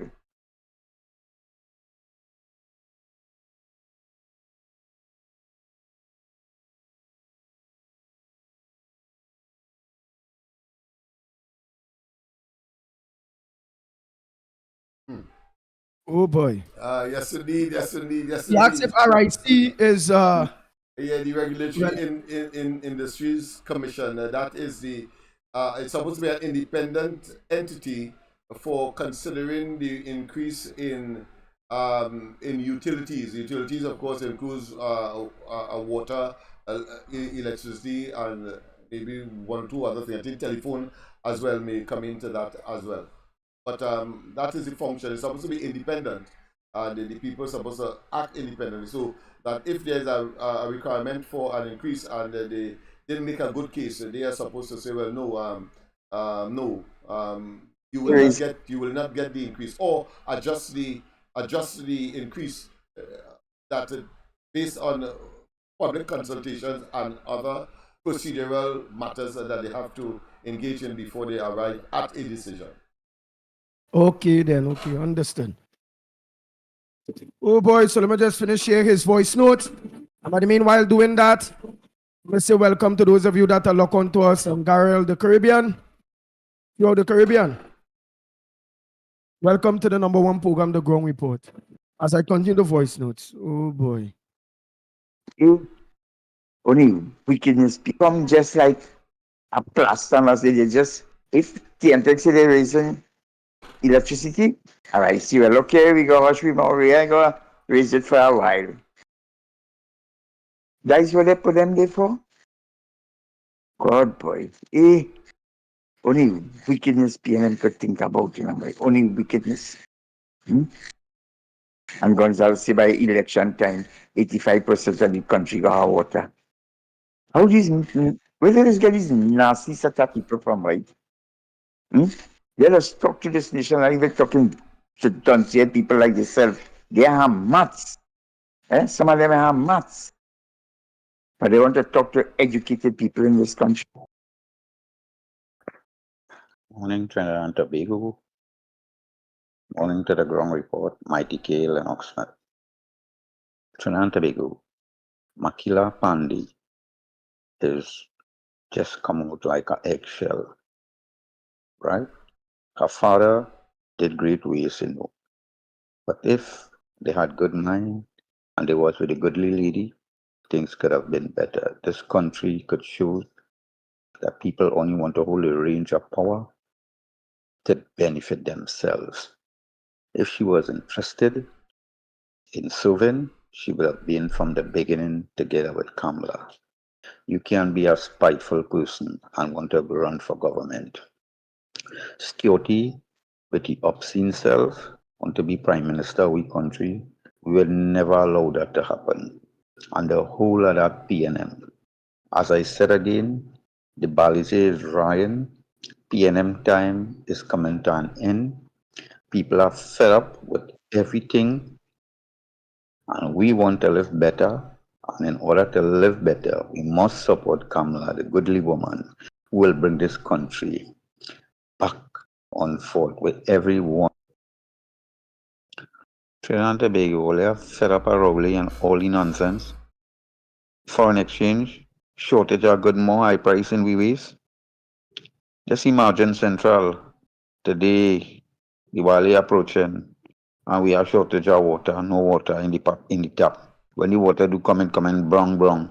50% of the water always brown. These people say that they will always be the best in government. Since them coming, everything upside down. Rowley call election, people fed up at you and inboot and Stuart Young. It and nobody in that PNM could hold the range. The yellow is the code. And I will always say this every morning. We have to be in front of that EBC. That EBC is a PNM party group. Let's see what's going on. They always for the PNM government. Rowley, your days are numbered. Call election, and we want election now. Always. Trinidad and Tobago, everything with this government is more money and more money. WASA want to charge me more for water, and every day we get in trouble in we pipe. Boy, Gonzalo, like, get the hell out of we face now, boy. You only coming up with all kind of thing. All let the call election now. All let can't do the job. People fed up all there, boy. Rowley, Imbert, all that whole office, like all you only have blind people and deaf people running this country. Even everything that's going up and up and up and no increase, no job. All where we get money from? Eh? We have to start to come at all there, boy. Eh? All where we get money from? Boy, look, call election and get out we face now, boy.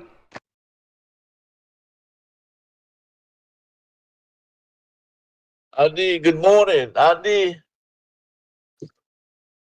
manifesto man.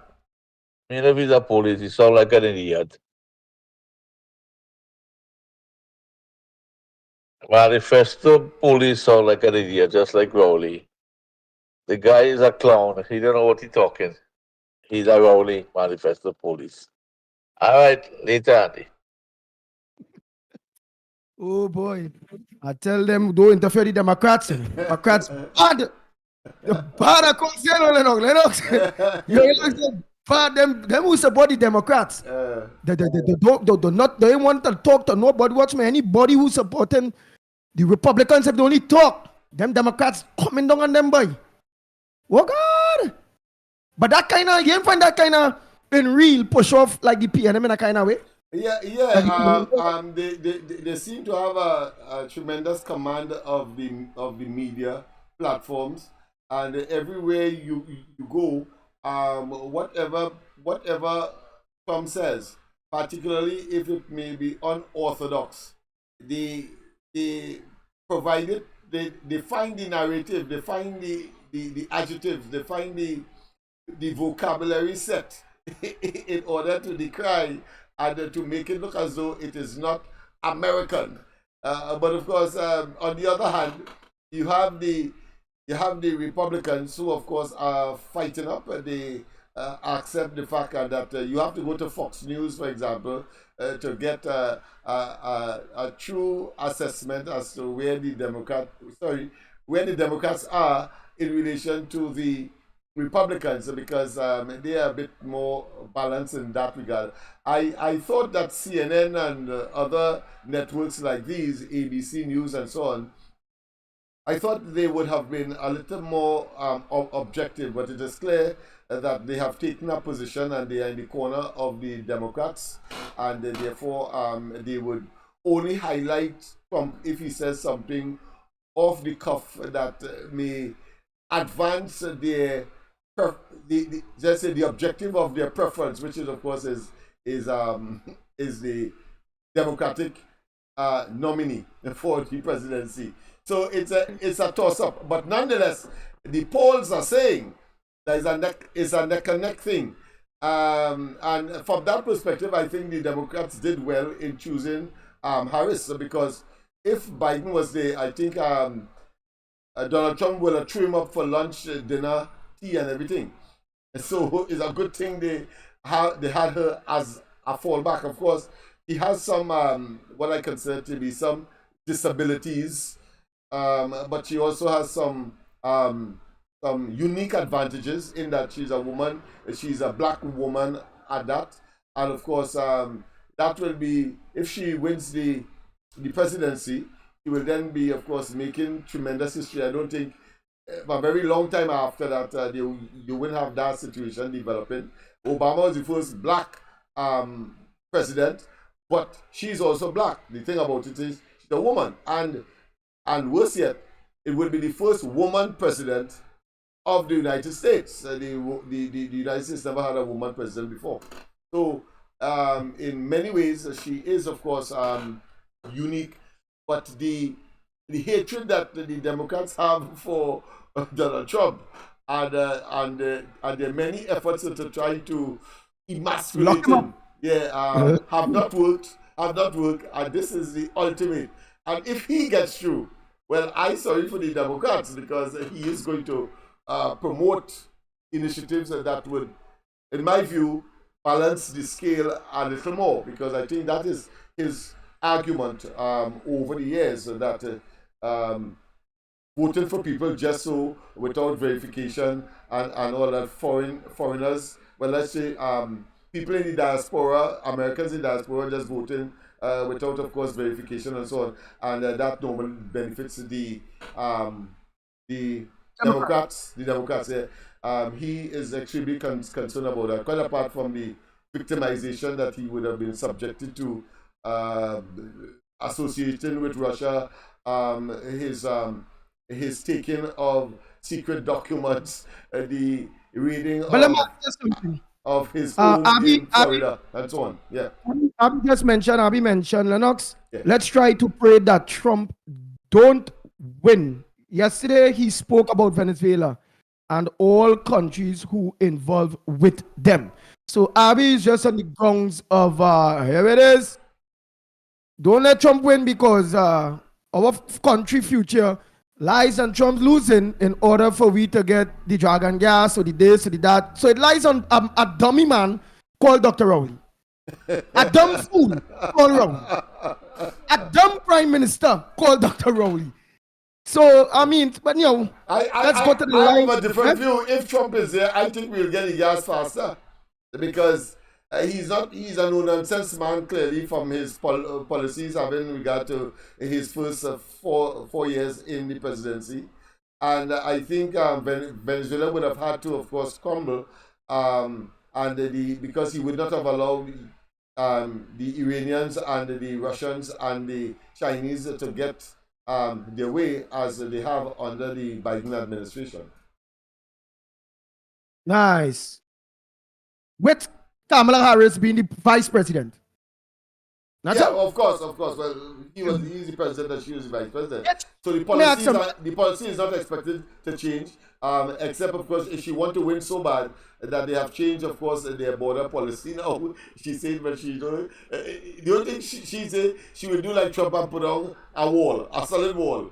But she has changed her policy, because Biden and them open up the whole thing and tell them come in, and when they come in, of course, we will then of course assess you. But what Trump is saying, stay in place, stay where you are on the Mexican side, and we will assess you there, and then, of course, let you into the United States. But this administration has a different policy, and what they are saying is that many of the places that these people settle in, as is the case in Trinidad, we've seen a spike in violence and all kinds of other issues, including, of course, cultural shocks because of the differentiation. Yeah.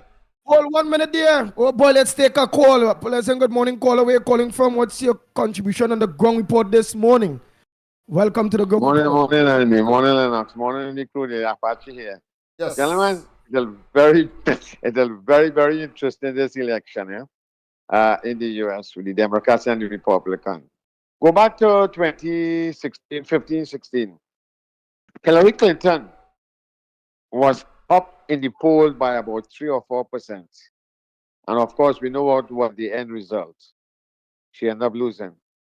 In this election with Kamala and Trump, Kamala is up, well, they still have neck and neck race, neck and neck. That would they say. The polls are saying that. The polls are saying that. In a few states, like they say, like Pennsylvania, Carolinas, and a few states, Georgia, and a few states, what could determine this election as who will win and who will not win. But my belief, again, is in my opinion, I don't think America itself is ready for a female president. This is my belief, and don't get me wrong, this is my opinion. And the thinking or the logic behind it is that people are saying that is Kamala, how should I say? Is she not tough enough to face up to men like Kim Jong-un, the Ayatollah from Khomeini from Iran, Putin? And you are calling from out there, right? And you will be one that had a vote too, not so? Yes. Okay. So look, we want to hear you. Let me hear that. Right. And this is what I'm saying, so it'll have tossed up. It can be very, very, very difficult. A month ago, when Kamala was selected, not elected, she was selected to represent the Democratic Party when Joe Biden, Trump have a name for everybody. He called Biden Sleepy Joe. When Sleepy Joe end up, they say il a coup d'etat with Nancy Pelosi and all of them telling the president Biden that he's not fit enough to run for office, and they end up selecting Miss Kamala. So it is a tossed up. It's very difficult to determine which one could win. But again, like I said, go back to 2015, 16. From past election, Hillary was the designated president at that time in 2015.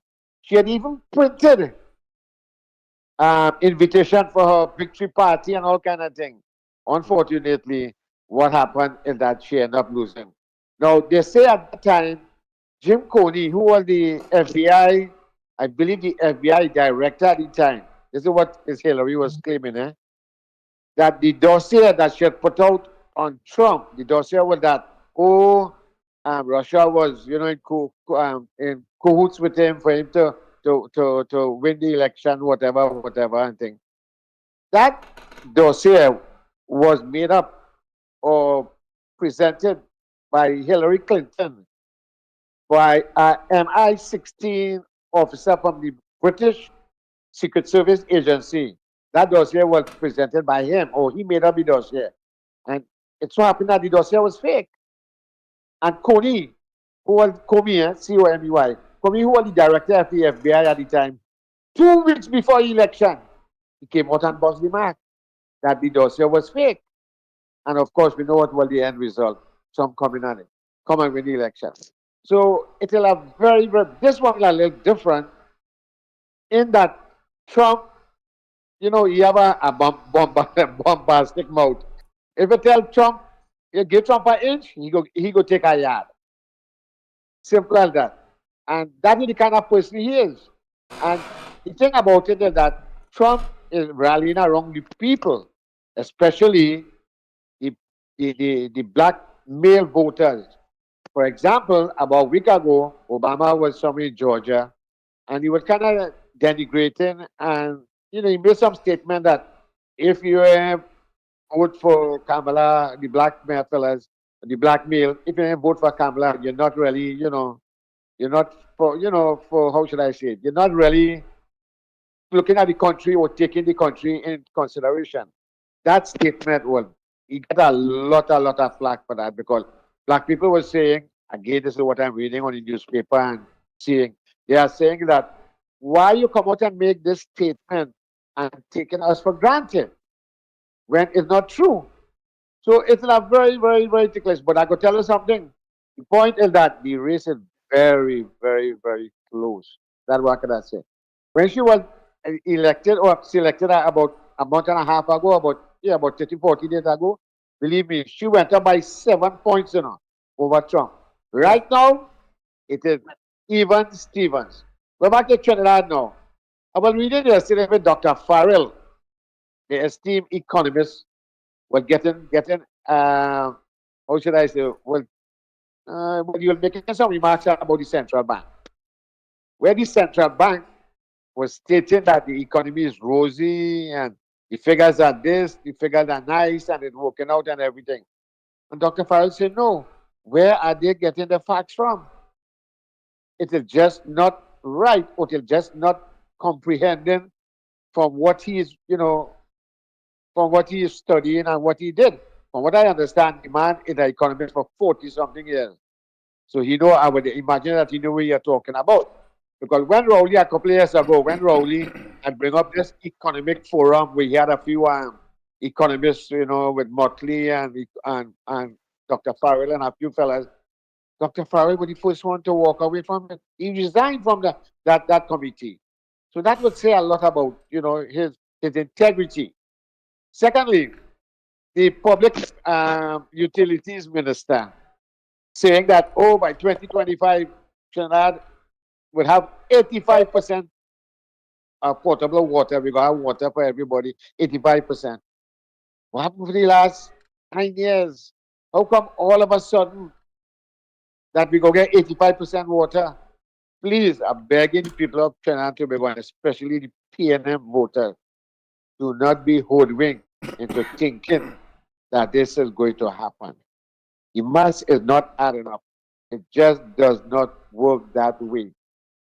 Why are you bringing a foreign guy, to come and be the head of WASA? So what? There's no local Trini, whether it be Indo, Afro, Chino, whatever. There's no local guy who can run WASA efficiently. And it all starts at the top. If you don't have good management, you can't have good workers, no accountability. The same thing with the police service. If you don't have no accountability at the top, there are 9 divisions in the Trinidad and Tobago Police Service. 9 divisions. You want to tell me, Ola, with all due respect to the Commissioner of Police, you want to tell me she cannot have a meeting every Monday morning with the 9 divisional commanders and hear what their needs are, what is their proposal to bring down the crime rate and all these kind of things? I mean, she just does not know how to manage. And policing, especially at the helm, you don't have to be on the ground like Mr. Burrows and Gary Griffith all the time. It have a lot of management skill behind it too. All right? But the thing is that why she just don't bring in these 9 divisional commanders and read the riot act and say, listen, things has to be done. It has to be done. Else not, I transfer to another division. Oh, I hold you accountable. It's simple as that. But there's no accountability. She just does not know how should I say, read the riot after these 9 divisional commanders. Now, there are a few that work hard. Let me get that straight. There are a few that work hard. You understand? There are a few again that they're just not, they're just not up to standard. And it's simple thing like this. And I will tell you what I know from my knowledge. 30 seconds to wrap up, right? 8 o'clock in the office. You have government issued vehicle, and he had driver too. He come to work 8 o'clock, and 4 o'clock he sign off and he go on home. Simple that. He ain't checking on. He ain't really going into detail. He don't want to be on the ground with the man. This is the whole thing about it. No accountability, and that's why we in this kind of problem today. Thank you. Have a safe out there. Thank you very much.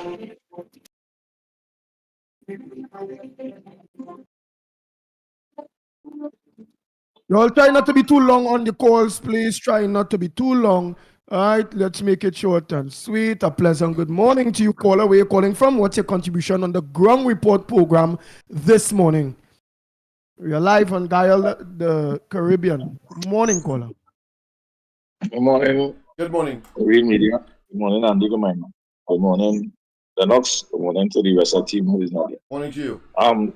All right, I just want to touch on this last call we're talking about Trump. Over the campaign, over the weekend, the Muslim community support Trump in his effort to be president because they say Trump will bring a kind of balance in the Middle East of what taking place and right now.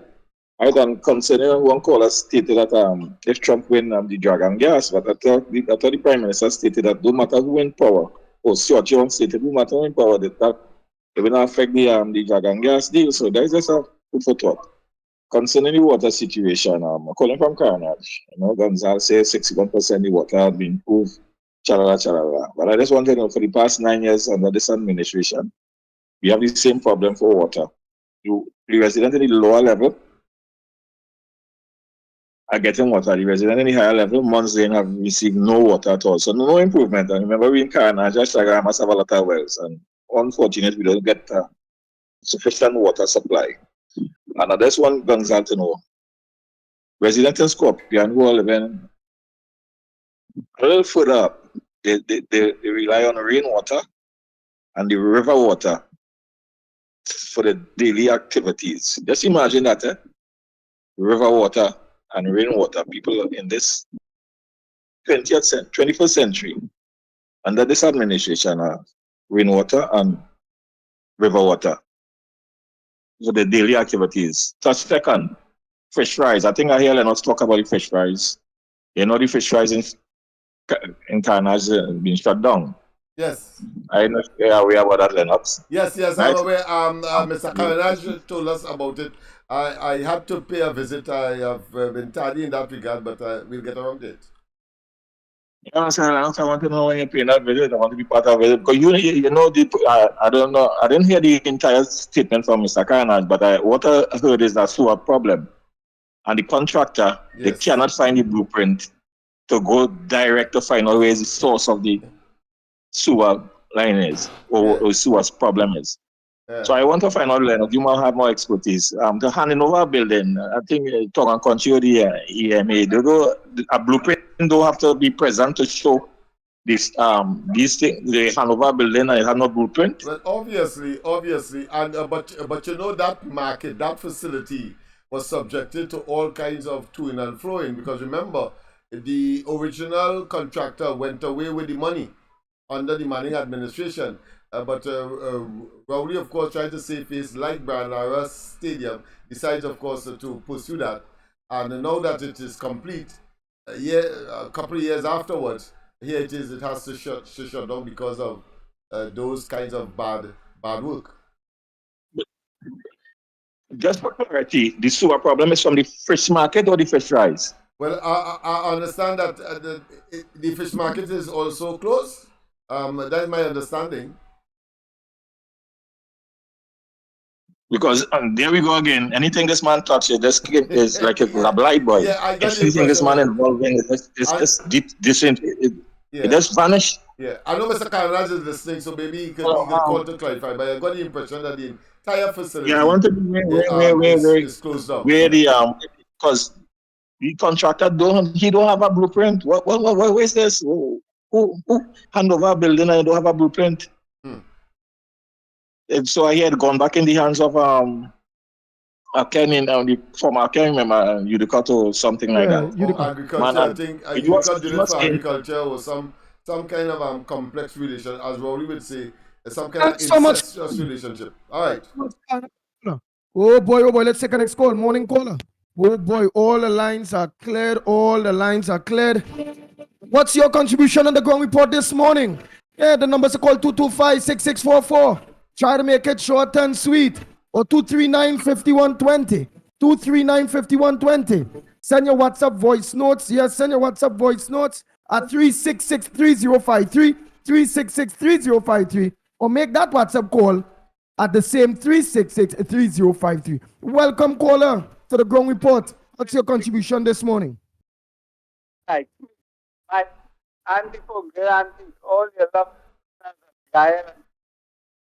Morning, everybody.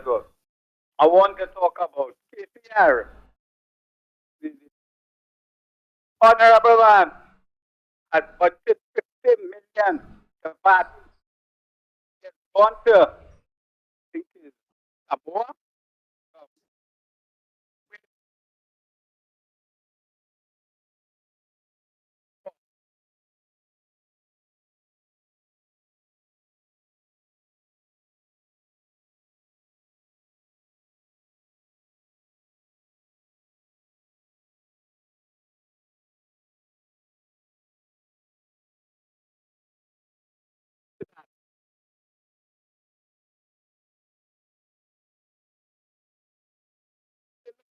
The birthday I come to celebrate a birthday. In wine, lamb, jam, all kind of thing. But the other thing is, I think your president he wants to promote a fella by the name of Jindal. No. Smoking saying this man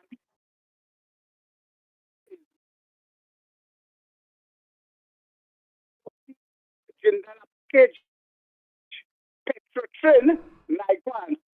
Because in here, I'm afraid a couple of assets they mash up and they leave to be turned into copper and like Pastor metal. This is a great salesman. Not for the man say, look, because a great salesman like you sink so much money into Naikwan, wasting my taxpayers' money.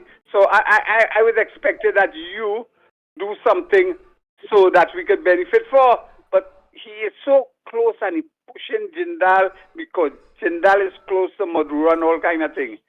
Something suspicious is happening there. Suspicious. I go and have a nice morning. Thank you very much, caller. Let's get the next call. The Ground Report with Mikey K, Andy Williams, and Lennox Smith.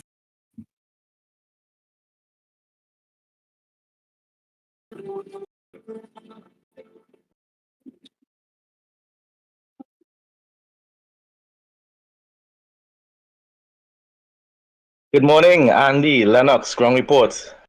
As I've said on many occasions, people need to understand that when you're voting for a candidate or a political party, it should be based on their policies, which should be economically friendly, and policies that will also provide proper infrastructure, building development of infrastructure and so forth, development of the nation in general. And so those are the reasons why somebody should vote for a candidate and a political party. So though anyone who is saying that they will vote for Kamala Harris under the Democrats because she's a woman and because she is black, is doing just like PNM's base here in Trinidad and Tobago. In addition to that, I've said this on many occasions, the Democrats are the big brother of the PNM. They both use race politics, identity politics in general, because right now they're not just using race, but they're using gender politics, which all falls under identity politics, to control and manipulate the base in America to vote for Kamala Harris. So, in other words, don't study all her bad policies and decisions she has made under the Biden administration. Just vote for her because she's black and she's a woman. And that's exactly how Trinidadians under the PNMites think. They continue voting for PNM because they believe that PNM is their Afro party. And, well, traditionally, it always had an Afro leader. Now all of a sudden they are trying to introduce somebody like Young and so forth. But for the past 60 years, it's always been identified with Africanism. So that is one thing. They use both Democrats and the PNM use identity politics to control their base, to manipulate their base. They also use the justice system to launch witch hunts against their political opponents. All these charges that certain callers in America like to mention about Trump and call him a criminal, and so forth. These are witch hunts. These are witch hunts. These are things that even certain offenses that he may have admitted to committing. These are not offenses that people usually would end up making any sort of jail time or charges or anything like that for, right? So, but as usual, Democrats always use the corrupt justice system, which is controlled by Democrats, in their favor to go after their political opponents, right? And that is exactly what PNM has been doing for decades. Manning did it to Pandey, and then, well, up to now, right through, Rowley doing it to Kamala and her party members. And then last but not least, both PNM and the Democrats, the DNC, control the mainstream media. It is plain for everybody to see, as you all stated earlier on in the program. The mainstream media in America, ABC, CNN, NBC, and all these different channels, they control the narrative and they push a Democrat agenda. They're not fair and balanced. As Lennox said, Fox News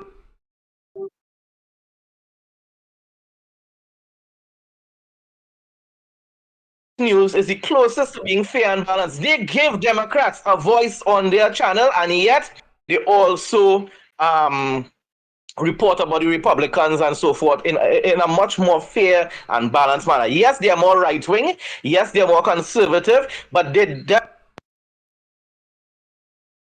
definitely do. And sometimes I get vexed when it is they allow certain people on the Democrat side to say certain things that are blatant lies. But that's because they are trying to allow free speech. CNN doesn't do that. NBC doesn't do that. Most of those other channels in America do not do that. Republicans basically only have Fox News and One American News.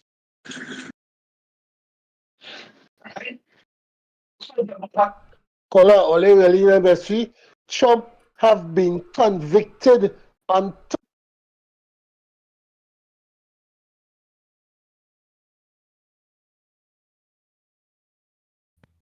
Morning, caller. Where you calling from? What's your contribution on the ground report this morning? Hi, good morning, Andy, and the other guys there. You know, these people are talking about the Republicans and the Democrats. We have so much of our own damn problems here to fix. People dying like dogs every day. People have no money. People have no food. People can't get good health care. People losing their jobs. They're losing their houses. People they have no water. And we, man, in America business, let me tell all you this now. Americans are not Trinidadians. They cut handle the business and they go handle the business and make the best man or woman win. But what we have to focus on is the massive mess that is taking place in Trinidad and Tobago. What we have to do, we have to mind the business.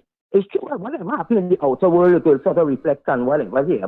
But right now, we have too many problems to solve to be dealing with America business.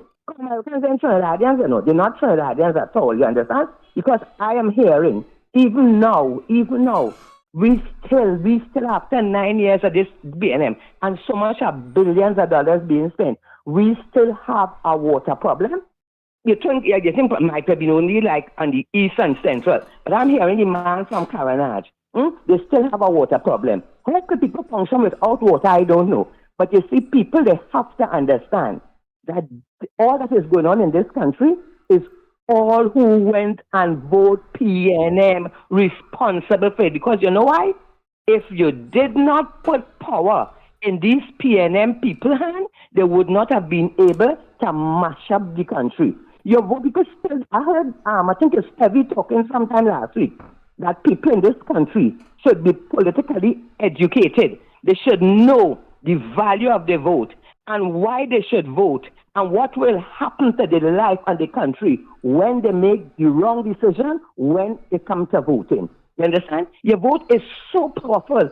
It is so important. When you vote, you're going to vote because I like this one or I like that one. When you vote, you are hiring these people. You're giving these people a work. You understand?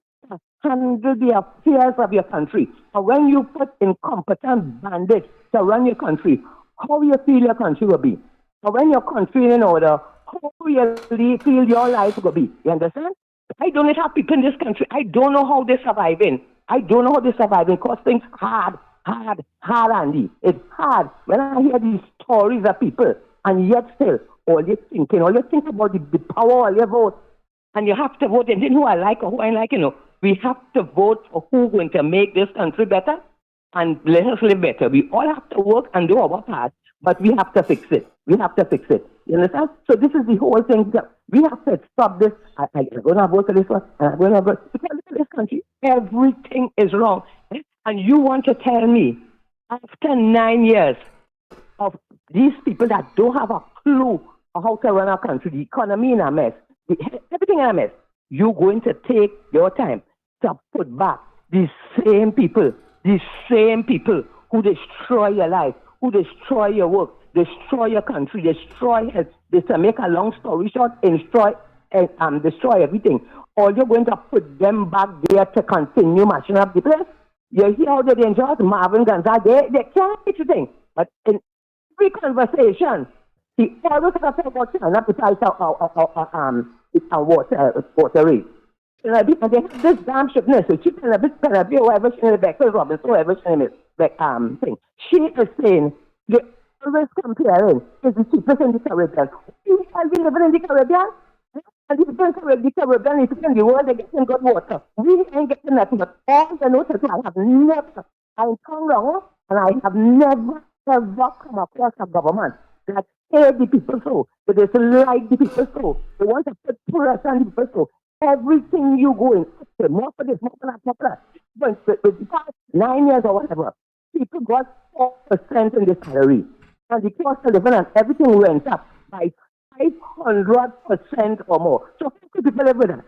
Percent and nothing is the same. And people know what they're getting a chance. Because no matter what we say, no matter what we do, they ain't fixing. But we getting a chance of a tell all here. To fix it. And the only way we can fix it is to go and vote for UNC. So let us work together with Kamala Prasad to fix this country, understand? And as Mikey has always said, we know we have a serious problem with the EBC. But the EBC is not a death, or the EBC not chairs. The EBC is made up with people, Trinidadian people who live right here. And what I said already, and I will say it again, what we need to do, we have to make sure we find out every single person that is working in the EBC. People are playing soft. Let us stop playing dotage. I know everybody who working in the EBC, and so that we're going to hold them accountable if they intend to do any underhand dealings with the PNM, because, they always have a plan to break the law. You understand? So we the people have a responsibility, as Mikey has always said, to deal with the EBC, because that is where the final thing will come out. We have to deal with them. And all these people, everyone, all you who feel, all you so protected, all you have so much power, and all you have a big plan to mash up the place. Hey, if it's 100, 10, 7, we want to know everybody. We want to know their name. We want to know their function. We want to know all what they're doing in the EBC. So if you play around on anything, we the people have the ability to stop being coward. If we stop sleeping, if we stop being so stupid, we will hold them accountable, because guess what? We is plenty more than them. Blessings, gentlemen, and keep up the good work, and blessings to all the beautiful people who call this program. Thank you very much, Ms. Woodward. Thank you very much. Let's take our next call.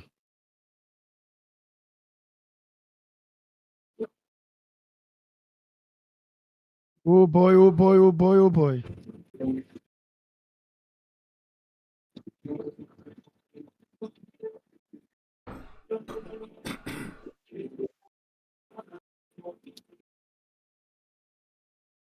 Yes, good morning to you, Andy Pitbull, Lennox, and my brother Mikey K, and all the listeners on YouTube, Facebook. Morning to you all for a blessed day. Okay, this morning I'm going to be very, very controversial and talking in parables, right? I'm replying to Stuart Young, that bold-faced politician.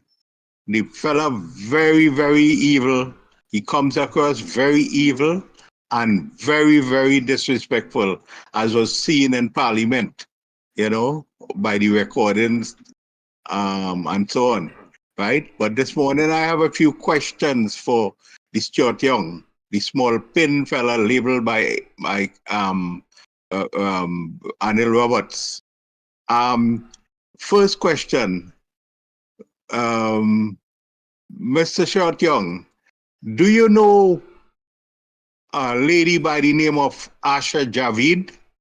Second question, Mr. Stuart Young, do you know a gentleman by the name of John Jeremy, former Attorney General? Mr. Stuart Young, do you know one Madam Sindhu Renukia Suklal? Question again to Mr. Smallpin. Mr. Smallpin, could you tell me what's the relationship between you and these people? Is it a family connection? That's my question. Thank you. Good morning, guys. Thank God to see you all in the land of the living this morning. Okay? You all have a blessed and wonderful and safe day. Thank you. Bye. Appreciate that. Right, and on top of that, yes, thanks so much. On top of that, the DJs, the news update on the homicide is 543 murders. All right. 543 to today's date. Let's continue the voice notes. Apache, hold on a little bit, please. Hold on a little bit. Oh boy. Morning caller, where you calling from? And what's your contribution on the ground report this morning? Welcome to the ground report. The new murder report, I think that is probably one of the closest account of the murder toll, but it is much more. A lot of homicides that when you see they end up like find a body or somebody gets shot and in the hospital and thing, that lives 2 weeks pass away. They don't include that into the murder toll. So it is always give you a wrong figure. Right now we probably about 560 going to 570 murders in the country. But I want to come back down to how we operate in this country. Now is a fact, and we could see it around that nobody in this country really ready to risk their life or to stand up in the way how they're supposed to stand up, or to protest in the way how we're supposed to protest when we need to send a message for the politicians and the people who in authority that when you're protesting, when you're done, you know that how they get the understanding. So we had to come to terms now that we like to just let things go, normal, because we're happy, we carefree, and we could accept anything in this country. In the morning, if Rowley come and say, hey, everybody, bring the wife, or they're going to have one of my child, we go do that. That is the mentality we have in this country. And people go and line up with a madam and thing for Rowley. That is how we operate. So we could come every morning and talk how much young this and that one, this and thing. What we need to do is if we want change, the only option we have is voting. Come out there, make a choice. And, I used to hear X talking about figures that have a story. Every number just tell the story and all this kind of thing. But the numbers where he just be referring to and the story just tell, he totally misunderstand that story. Because let me tell you something, there are a group of people in this country, and I that same 100 and something thousand people, that they don't care who in government. They don't care if PNM in government, they don't care if UNC in government, because them, they be enjoying the fats and the perks of this country. They're working in the government office, they're getting a little 20, 25,000 and thing. They have the dual citizenship, the children them well taken care of. But it has come a time now when them too does get affected. Now, they too getting affected. They're feeling it. They're realizing, hey, we now under the gun too. The kidnapping and the home invading and all this kind of thing. So before we could have feel protected in the lunch park and the Valpsane and the gated community and thing, we are protected anymore because as soon as we jump out, we get kidnapped, we get ambushed and thing. So now you will see that group of people coming out now and starting to rally for change and all these kind of thing. But for years, them is the ones who just be holding the rest of the citizens in this country at a kind of ransom because the normal everyday citizen go come out, them go and vote for change and for betterment. But them now, they just live the lavish life. They just live the little upper middle class people. So they just enjoy themselves and who in government, them care. Because they go get a little side contract and thing with all and a little kickback and thing. And that is the problem with this country. It have people who could hold your whole country to ransom. There's a few small group of people. And then it have the both sides, the majority now who go try for betterment and change. And we know we can't change in them thinking. Because them, like the crap in the hot water and the one in the cold water, them will take longer just to realize that how they're going to get boiled anyhow. So let me focus. We have a little while again. Let me focus, try to mobilize the people who could remain safe, who could continue to be alive until 2025, and make sure that how we do the right thing this time around. Now, look, Ola done taking praise that Tobago was the safest for the carnival over there. Now, we had about 7 or 8 murders this weekend from Friday to Monday here. About 7 or 8 murders. And them had the audacity to tell the population that how Tobago Carnival was the safest. Yes, something really wrong with this country, boy. Something really, really wrong. And if we don't really wake up and understand that better we have Carnival 24/7 for the 365 days in both islands, that seems like the only way people could feel safe and comfortable in the country. So all you wake up now. Wake up. And don't study about Trump and Kamala and all of them. Like them business about it. Have a good morning, gentlemen. Be safe and take care, man. Later. Thank you very much. Oh boy, Lennox Smith, engage in what it is you actually heard so far from some of the comments Very, very, of the very callers. very interesting and very intelligent, I must say, presentation, well articulated. Of course, it started, of course, with the looking at the developments in the United States, and while, of course, there may be the view, as indicated by subsequent callers, that we should be focusing on Trinidad and Tobago. I want them to say that our economy is inextricably tied to the United States. The United States is our biggest trading partner. Let us not waste time with that. And therefore, what is happening, it is also tied to deciding what will happen with Venezuela. And as you know, whether it's the Kamala Persad-Bissassa administration or the current administration, depending on the attitude of the United States and the relationship it has with Venezuela, the opportunity for increasing our portion of exploiting natural resources, I'm talking about gas and oil, is real. Of course, we have the emergence of Guyana as well, that I suspect the present administration will not be will be taken kindly by them, having regard to what Rowley would have said and done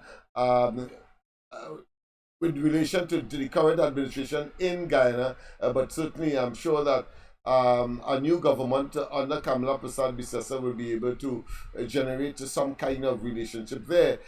Quite apart, of course, from the diversification of the economy, which of course is a strictly domestic scenario, but even tourism will be dependent on the kind of relationship and the kind of product that we advance to the United States. But if we cannot get the crime situation corrected, as the last caller rightly mentioned indirectly, it means that therefore advisories against Trinidad and Tobago in the local or the place of origin of these potential tourists will continue, and unfortunately negative for Trinidad and Tobago, and thus of course scuttling any diversification, should I say potency in relation to tourism, because if you go on the website of the United States, Canada, any of the European countries that regularly come to Trinidad and Tobago, you'll hear them say, do not come to Trinidad and Tobago.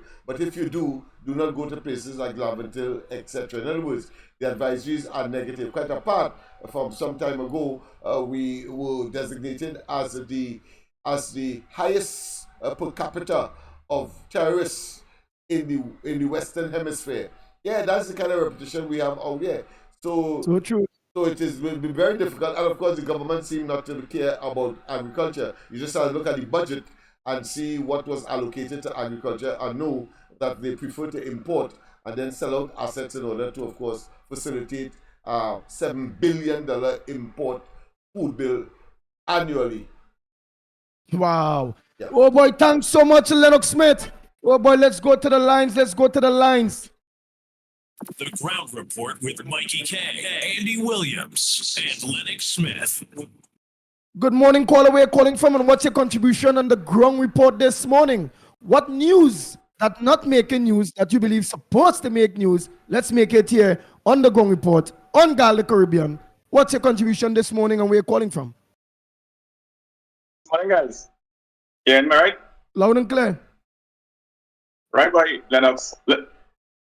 Lennox, like you be thinking while you thinking, boy. Let me tell you, I used to be following the geopolitics to a T, right? Yes. Now Trump will be coming in. Elections in the US is the 5th of November, and Trump will be coming in as to all the indications. And I just want to tell people that Trump doesn't like drug trafficking and infringement on human rights.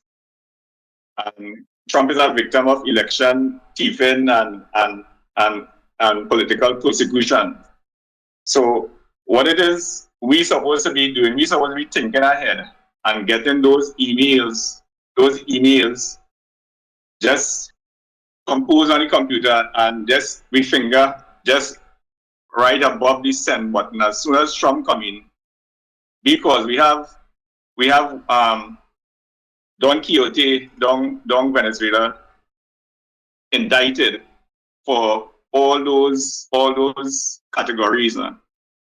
And then we have Idi Amin, descendant in Trinidad, with the same category, but he's not indicted. So we have to make Trump aware of all these human rights infringements, the election interference, the oppression, you understand? All the trafficking, the pharmaceutical trafficking, the Second Amendment trafficking. You know, Lennox, you're following that all? Yeah, of course. I very poignantly, yes, I'm doing so, yes, meticulously. Right. So Lennox, you as a political leader of a party, I feel it justifiable that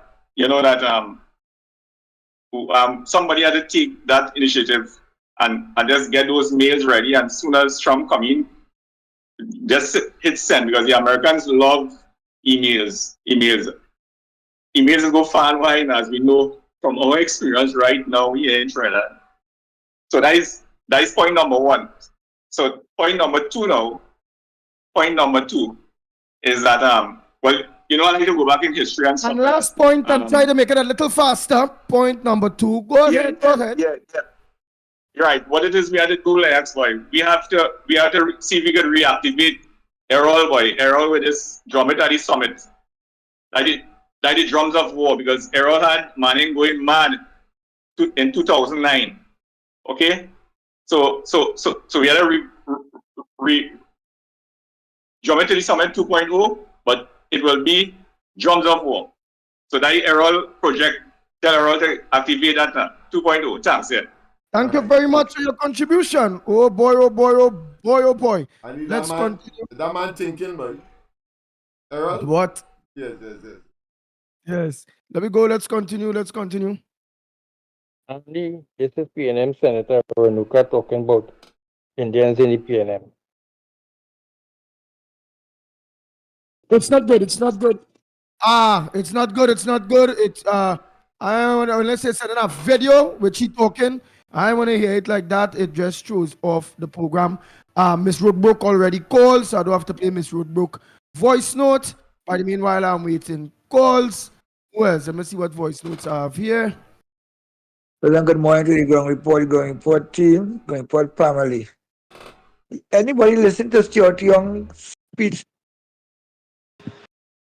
Anybody listen to Stuart Young's speech last night? Anybody say how it's by? These people serious, right?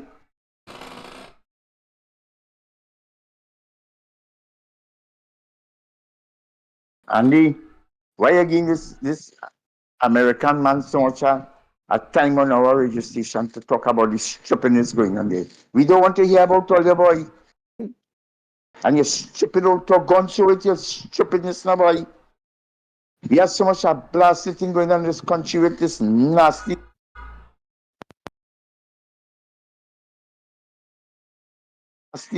bald-headed man.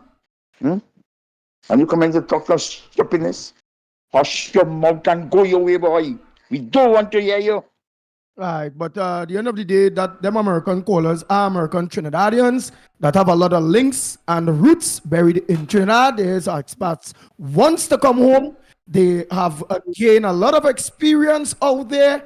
They are willing to come and bring some of those experiences, my brother, to their motherland, Trinidad and Tobago, which I or any one of us supposed to be proud. Many of them end up entrepreneurs or big business people out there and wants to come back home, but based on the crime situation and the governance of this country and the Rowley administration, for a matter of fact, the PNM on the whole, those people want to come back and invest, create jobs, and all these various things to make Trinidad and Tobago a better place. So those American Trinidadians are allowed to make their contribution on the ground report, on Guile the Caribbean. It is what it is. Andy, go to the top of the class. That is the best response to such a I don't want to say skinhead, you know, in Germany they call them skinheads because they are ultra nationalists and don't care about anybody else. But these are really people with Trinidad roots, and therefore to have that kind of xenophobic tendency will not do well for Trinidad. In fact, I was reading whilst you were talking there, Farrell's presentation, and he was concerned as to where the foreign investment is coming from. But what is foreign investment?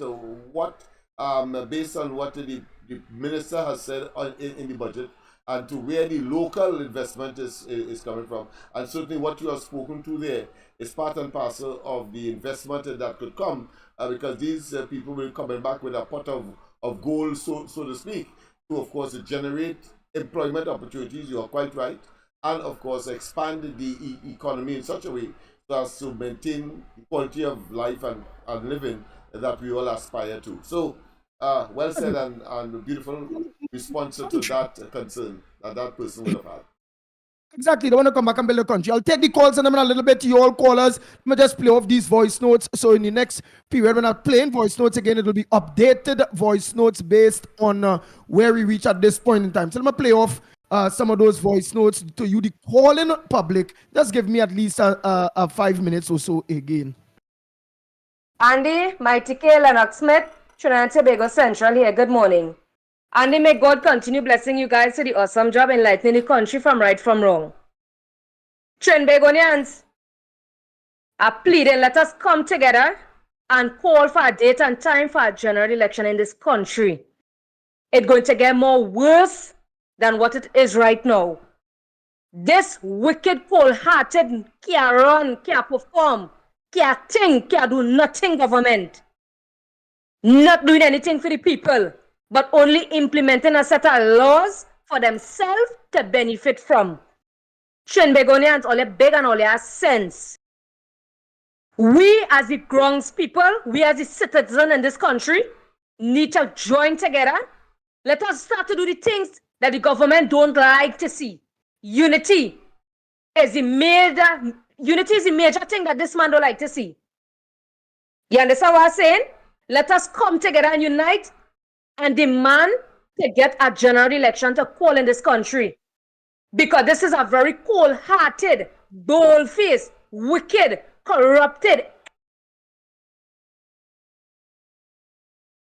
anything you could name it, government that don't care about the citizen of this country. And the list go on and on and on.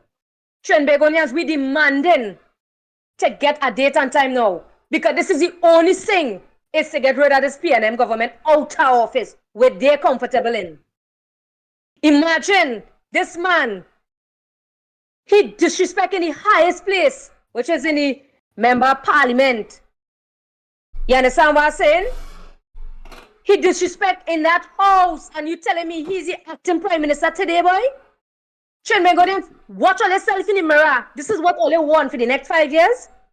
I said that disrespectful people to run a country, who them can't even fix their own business, but they want to fix somebody else's business.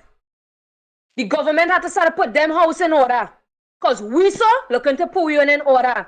Trinbagonians, remember, yellow is the code. PNM nothing. Why don't let's see them run them in front of all their place and say what the government do for the past 9 years, going in 10 years for this country. But all they coming to talk about support me back, run them like a dog. Tell them go from in front of all the place before they let go all the real dogs. You understand what I'm saying? Just remember, let us come out together and demand for a general election in this country. Yellow is the code, PNM nothing, and it's that. Yeah, and you also forget to mention, when you see Christmas list was going about and highlighting all Heinz areas, how the youths are them suffering and they ain't getting anything, and they have no direction to turn to. And not just only there, the entire country, right? But the youths are them speaking out, how they're not getting no opportunity, right? And this man that's bragging, rock back in parliament like it's a big joke. You understand? That whole cabinet, PNM cabinet, should just get up and just keep walking like Johnny Walker. You understand what I'm saying? They have no shame. And when you have no shame, you'll get accustomed doing what you're doing. And that is exactly what PNM doing. They have no shame, so they're continuously doing the people that in this country. Right? So that is the reason why when they interview Christmas list, he said was a high-ranking politician is who picking on him. So that is the reason why people put 2 and 2.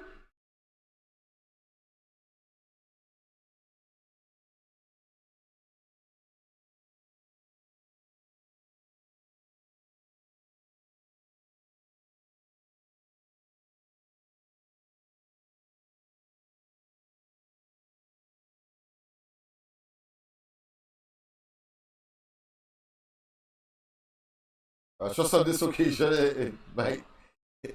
Just on this occasion, it might be my situation, but out of abundance of question. Okay.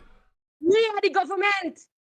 Let we demand for a general election before the time that them want to set it for. We big and we have sense. All I want to do is say, I'm in the house and get murdered. Let defend politics. Deal with it seriously. These politicians and them, sad. The PNM and them in under no kind of behavior. That is the reason why they're going to get voted out and rooted out from there. They're too damn bold-faced and wicked and heartless. Some might do it with a little pride, but them doing it bold-facedly. And that's why we have to get serious with them. Don't sit down here and just take the go tie. Either we stand for something or we sit down for nothing, boy. Or let's get real in this place. Come on, now, man. Let me just get rid of them once and for all and mush them up politically, now, man.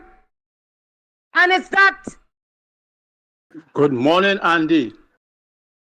This is the morning that I have ever heard the most of the diatribe speakers on your program this morning. Number one, this guy who talking about Trump and all kind of thing is frame on charges and all kind.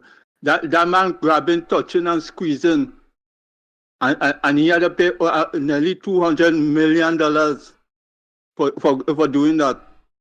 The man take the national security document and want to sell it.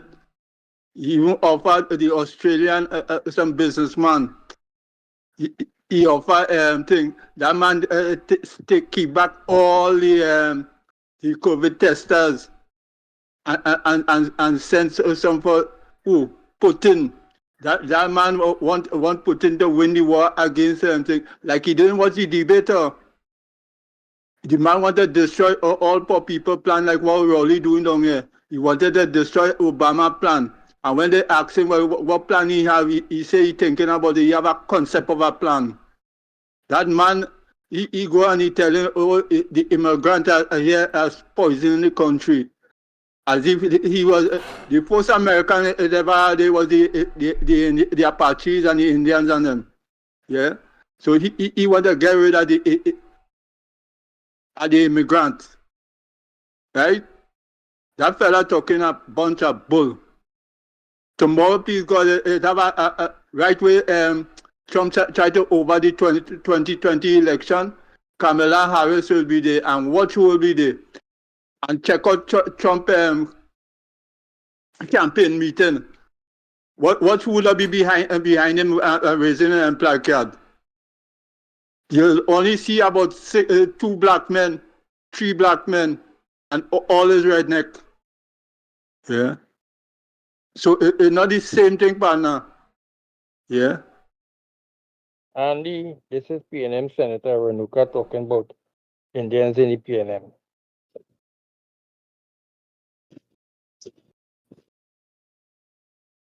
Philip Edward Alexander, when he used to run, he used to always say, as long as the 1% own water bottle companies, there will always be water problems in Trinidad. What happened to that? Anyway, my suggestion for the UNC and the draft manifesto is that every county in Trinidad and Tobago should have like one of those giant water towers you see in the USA. Every county should have a water tower. And that simple, cheap, affordable solution will address like 70% of the problems that you have in Trinidad. Let's get it done. Fix this manifesto.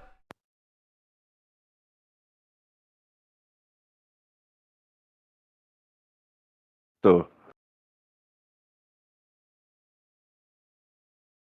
Nice.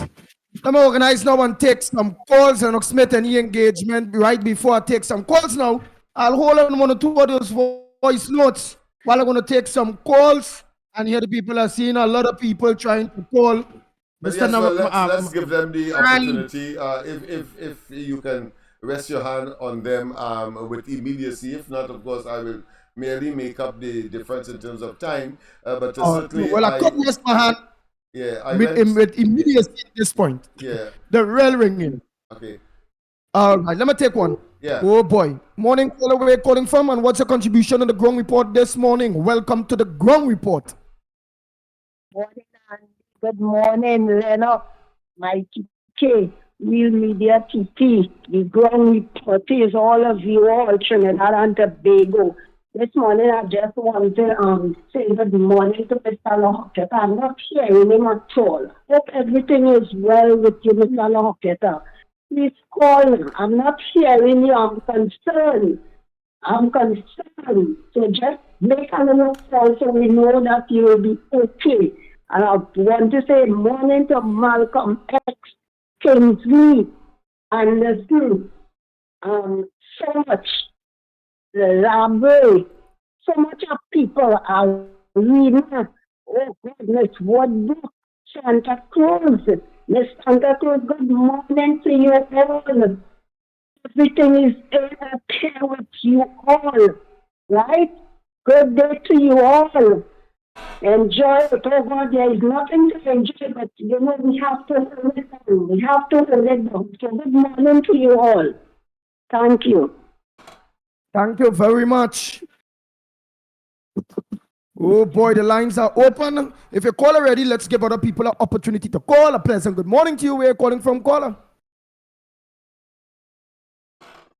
A good morning to you, Miss Ann Brown.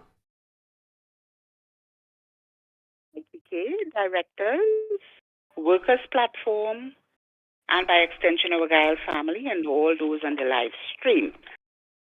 My topic this morning is on foreign news. I am in full support of Kamala Harris and Tim Walz's ticket. Kamala Harris is the 49th Vice President, born October 20th, 1964, Oakland, California. First woman Vice President, also the first black person of Asian descent, representing California in the U.S. Senate from 2017 to 2021, Attorney General 2011 to 2017, and Vice President nominee in July 2024. Also a member of the Historical Black College. While there, she pledged to the Alpha Kappa Alpha sorority, one of the 9 sororities of the Divine Nine sorority and fraternities. She also is bringing a new brand of plans and policies for all the people of the U.S. Capping insulin at $35 a month for senior citizens, protecting women's productive rights, conducting and expanding capital for small businesses, $6,000 for family of newborns, $25,000 for new homeowners. And also not forgetting, she is a big supporter for the union and union workers' rights for all protection. And she is also a protector for democracy and human rights. And the list goes on. She is also a brilliant attorney. And in my position, Harris Ward's ticket will win the election. This is my opinion. Next 8 days and counting. We want to live better, gentlemen. Have a nice day.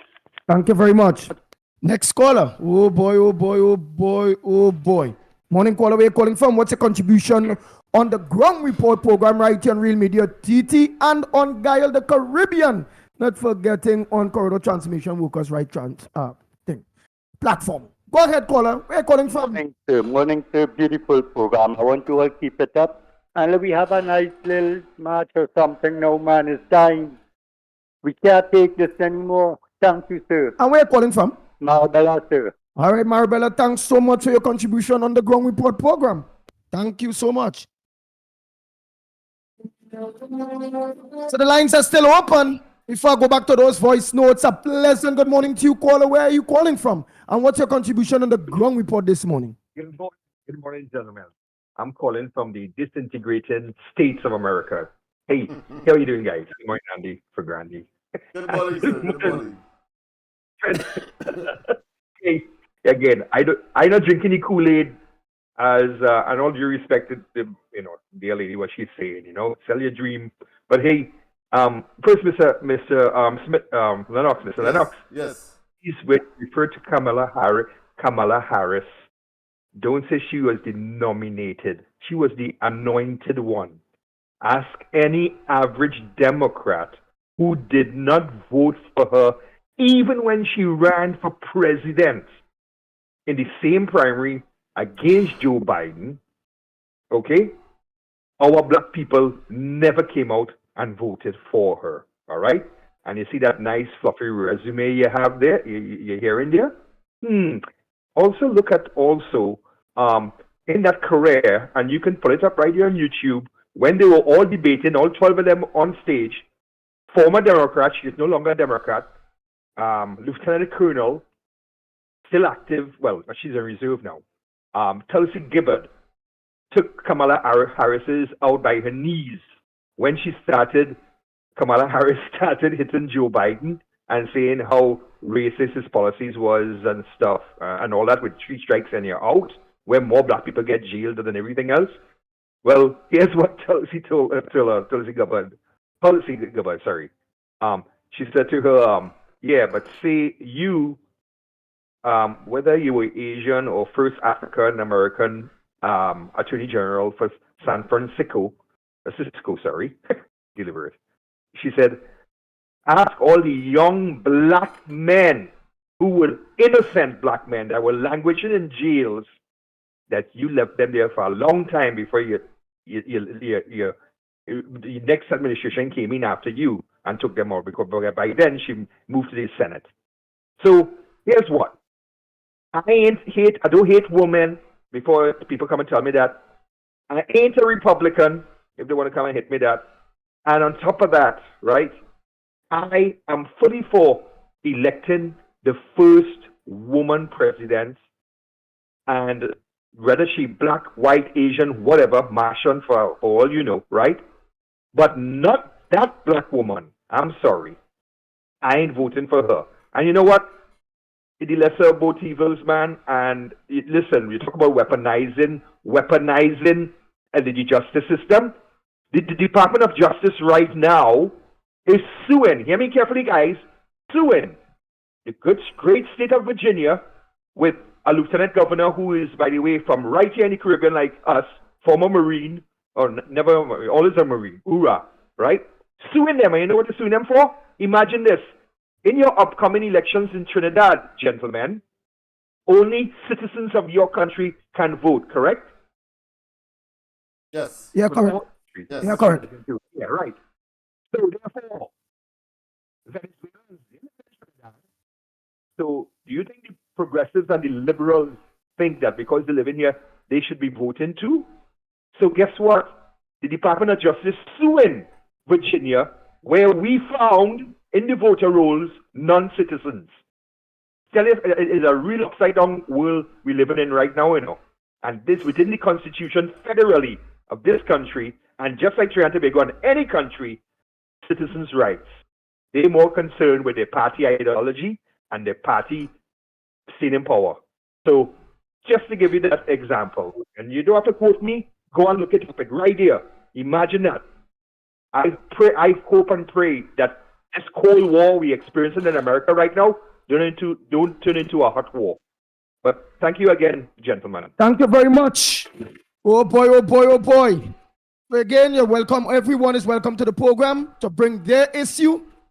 Fortunately, would not say unfortunately, I would say fortunately, our Trini Americans, whether it's Guyanese, whether it's Jamaicans, or whoever, everyone is welcome, and your opinion means a lot. Let's go back to the lines. The lines are open. I'm going to give you all the numbers for the foreigners, for all of that are calling outside Trinidad and Tobago. Don't forget to use 1868. Just adding the numbers to call 225-6644. That's 225-6644 or 239-5120. 239-5120.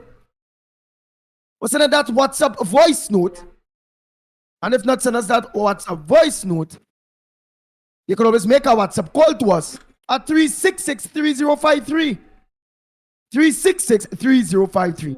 Let's make it short and sweet. Let me take as much calls as possible. And also, again, welcome to all of you, beautiful people that are viewing the #1 program in Trinidad and Tobago when it comes to current affairs, when it comes to politics, when it comes to demanding to live better, when it comes to educating the people that we are the boss.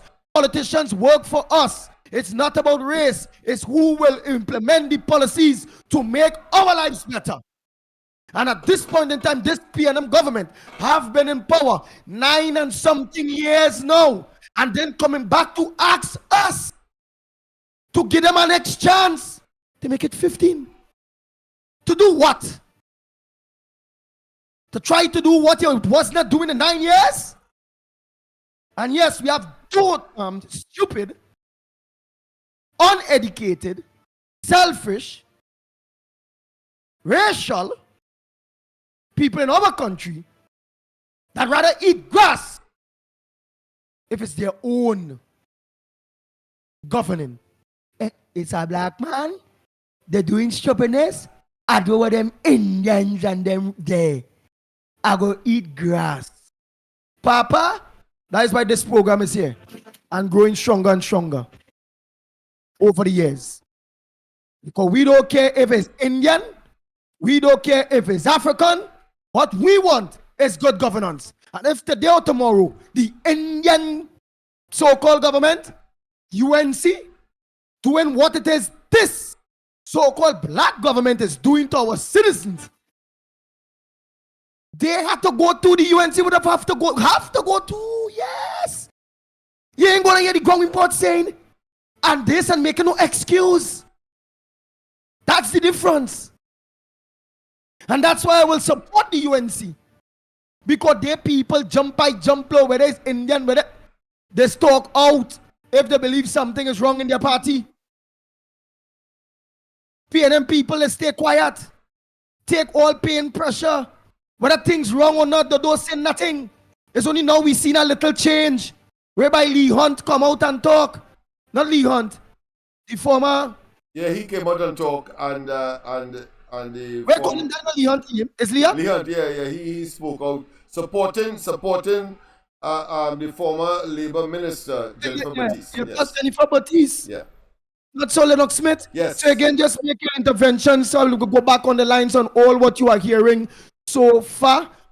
Again, what's your thoughts, Lennox Smith? What's your thoughts? There's some very interesting development I thought I should focus on, and that is of Trevor Farrell, the former Deputy Governor of the Central Bank.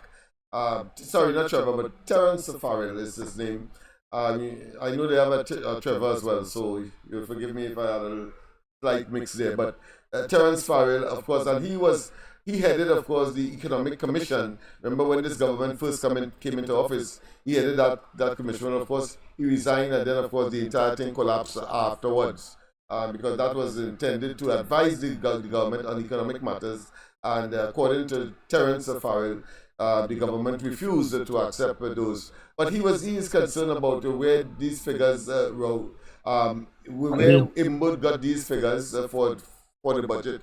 And you remember, of course, Imbood was claiming that Kamala Persad-Bissessar cannot do simple arithmetic, and he accused, of course, other members of the opposition of the same, should I say, sin. But here it is, Trevor Farrell is saying categorically he don't know where he got those figures from. He doesn't know where he got it from. He knows that it is supposed to come from the CSO, but he was, of course, calculating figures that apparently came from through some kind of epiphany just out of the sky from economists within the Ministry of Finance, and therefore he's saying that is not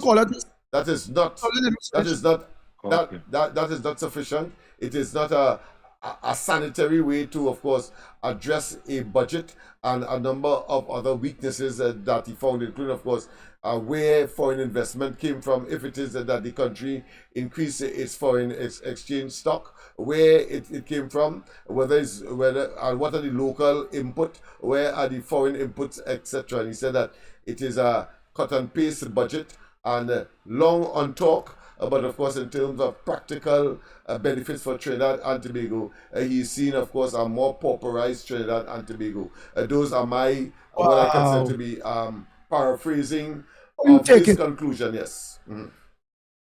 Nice. Oh boy, let's take the next call. Go ahead, caller. Pleasant morning to you. Where you calling from? Good morning, Andy Lennox, Andy Mikey K.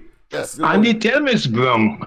Miss Brown, I think is and Miss Brown just now. Yeah. We're not supporting. We're not supporting Kamala Harris. Tell Miss Ann Brown or Miss Brown or whatever her name is. We're not supporting a genocide. She's not concerned about the war that's going on in the Palestine. How many children, mothers dying? We're not supporting Kamala Harris. And be very serious about that. We're not supporting Kamala Harris. Okay, so you can vote in America. So you're talking based on. I'm an American citizen. We will never vote for Kamala Harris. I'm a Democrat. I would never vote for her. Oh, so you normally is a Democratic supporter, but on this round, not support. Registered and not supporting Kamala Harris. Okay, well, you go ahead. The people are listening. So our politics but is that the rowdy politics? Millions.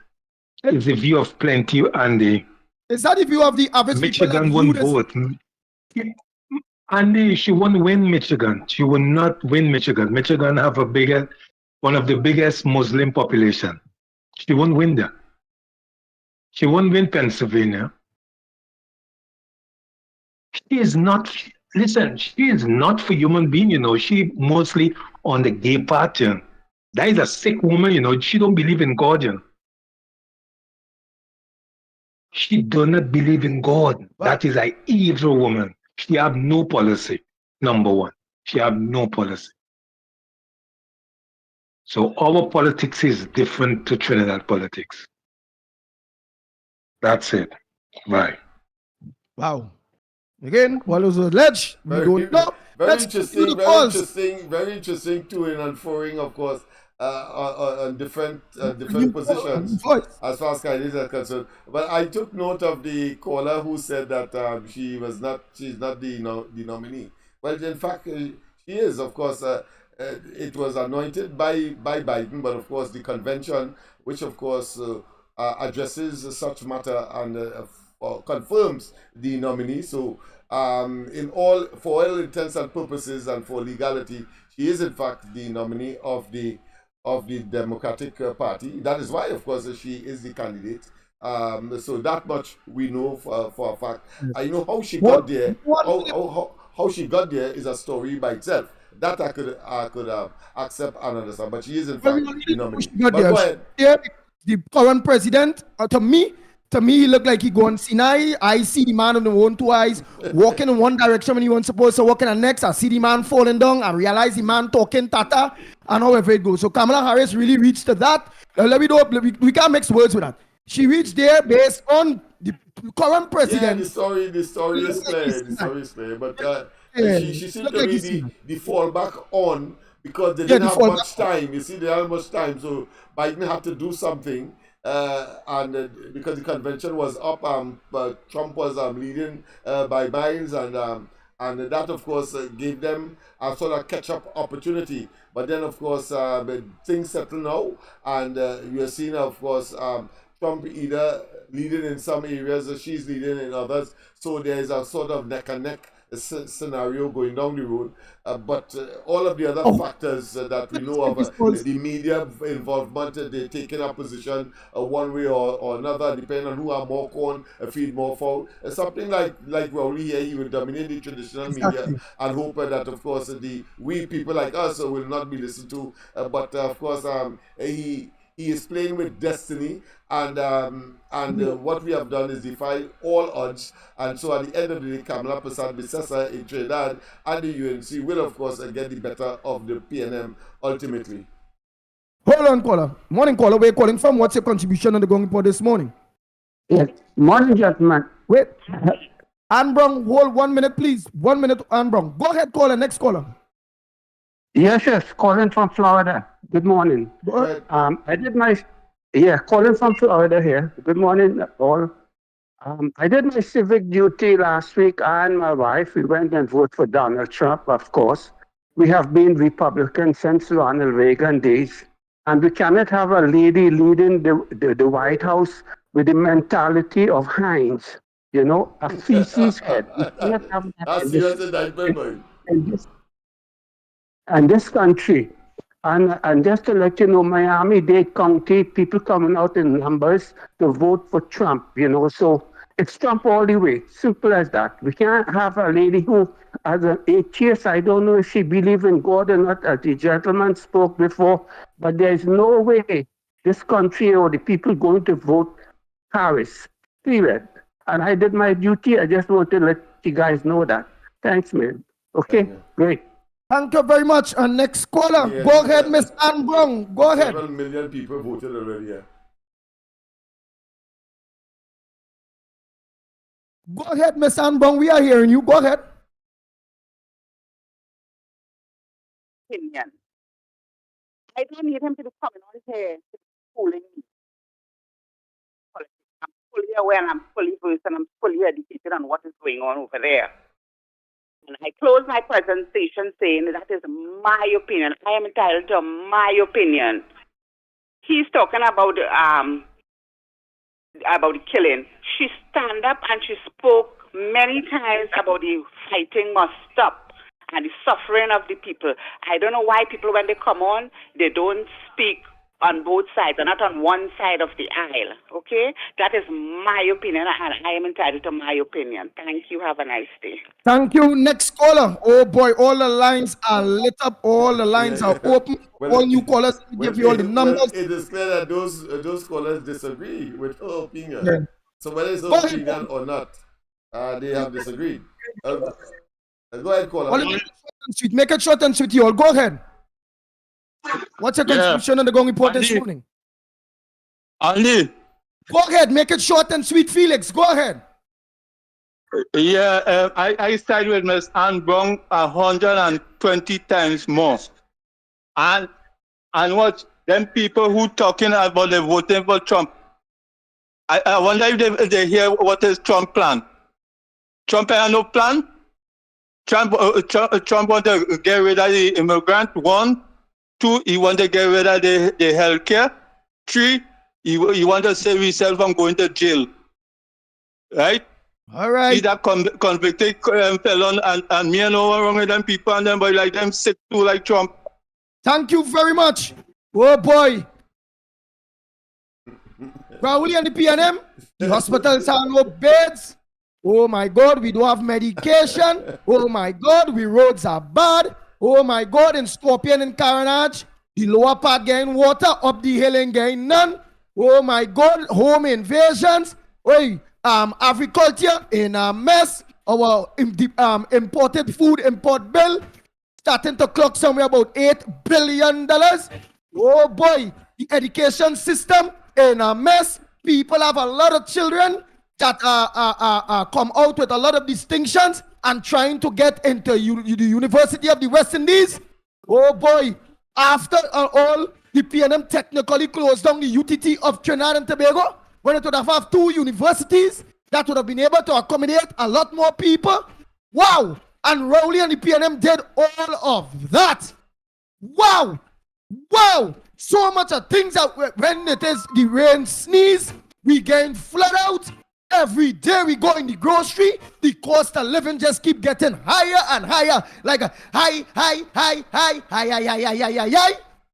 Wow! A lot of people waiting for just simple diagnosis tests to find out about their illnesses.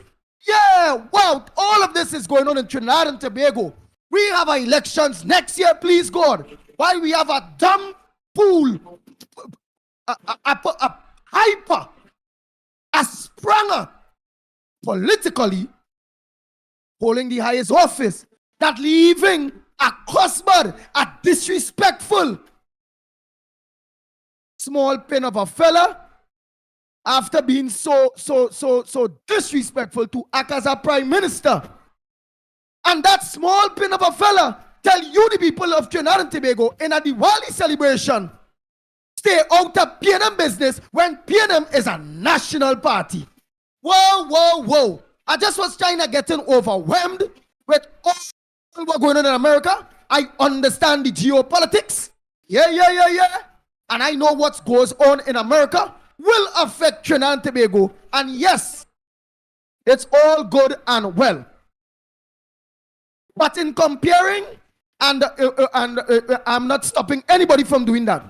At the end of the day, those of you that want to talk about Trinidad and Tobago politics, make your call, get in, make your contributions. If the American people or the people that are at this point in time more interested in the outside politics, don't blame me, don't blame Lennox, don't blame no one but yourselves. If it is you don't make your interests a priority and call down the lines or voicemail down the phone to get what you believe are important to talk about. Yes, callers, the talk show hosts and them could organize and try to control the narrative, as Mikey does say. But if the narrative is being controlled based on because it's an open forum for calls, for voicemails, it's an open forum whether you are PNM, whether you are UNC, it's an open forum whether you are Democrat or Republican. It's an open forum. So don't get vexed. Get to your phones, get to your gadgets, and come and make our politics and our country the number one talk on what's going on with us. But don't tell me cheat by what? Telling people from America or the Trinidadians that want to study the foreign politics, hey, let me study home, let me study home. Oh, God damn. All they study home and all they get in. Be determined like them. Have the will and the courage like them. The vibes like them. And Lennox Smith, before I take a call there, short and sweet, because I have real calls, my brother. Yeah. I would just want to engage you. What says thou? Because you're hearing all the politics. I endorse your position. We operate on a fundamental principle.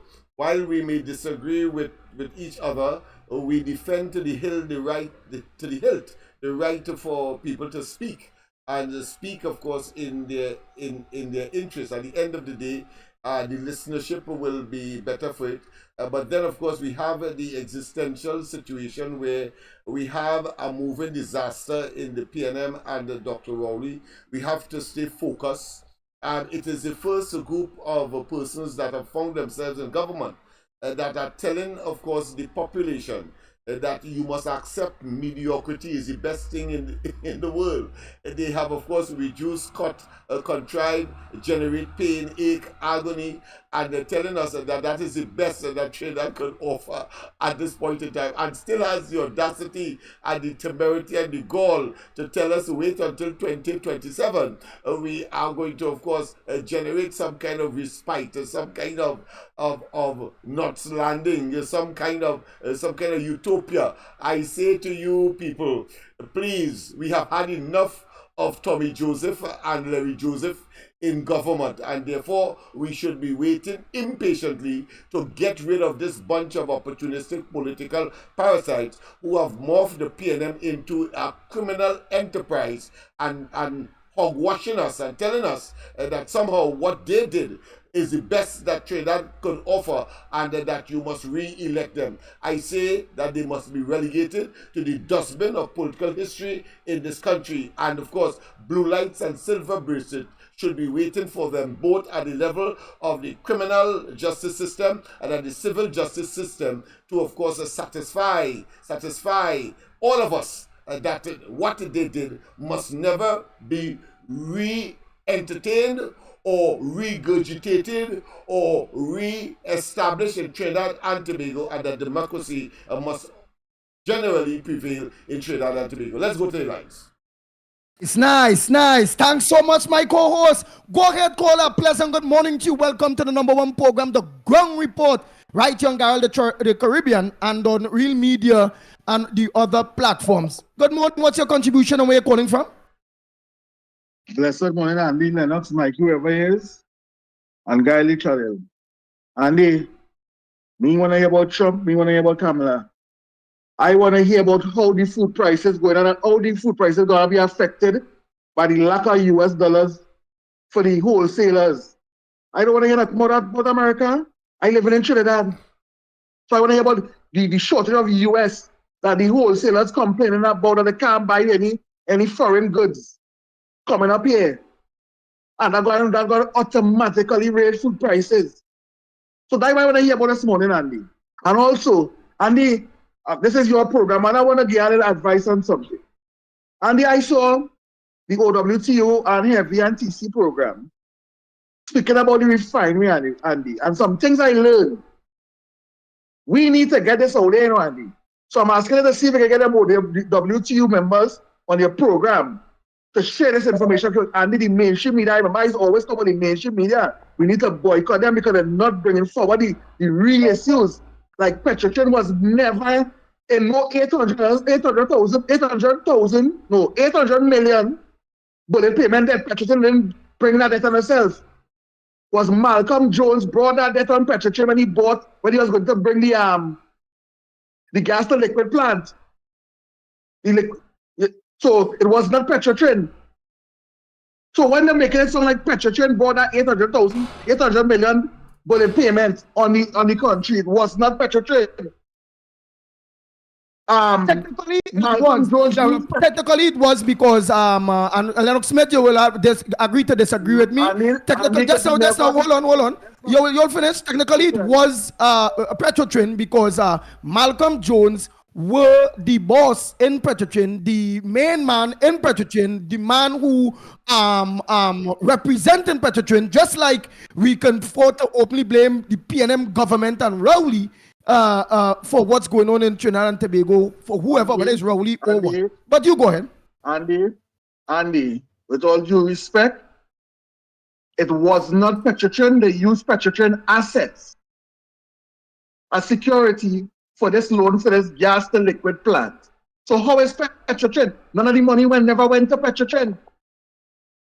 It's when the gas to liquid plant came to a halt, they throw the blame on Petrotrin, like Petrotrin borrowed the money to do some kind of upgrade. It was not for Petrotrin. All right, but let me ask something. Was Malcolm Jones the boss of Petrotrin, although it was not Petrotrin, and it was Malcolm Jones who was the boss of Petrotrin? I just asked. Right. I understand the way you're saying it, Andy, but we understand also what I'm saying.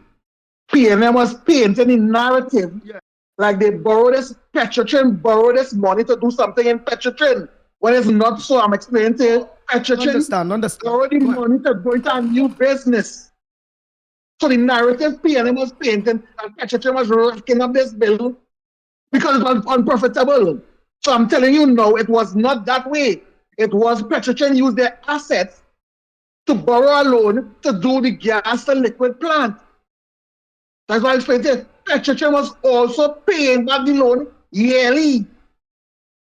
That is why they kept bringing the narrative that Petrotrin wasn't making profit because they was paying back the loan. And in 25 years of Petrotrin existence, 18 years out of that 25, they made a profit.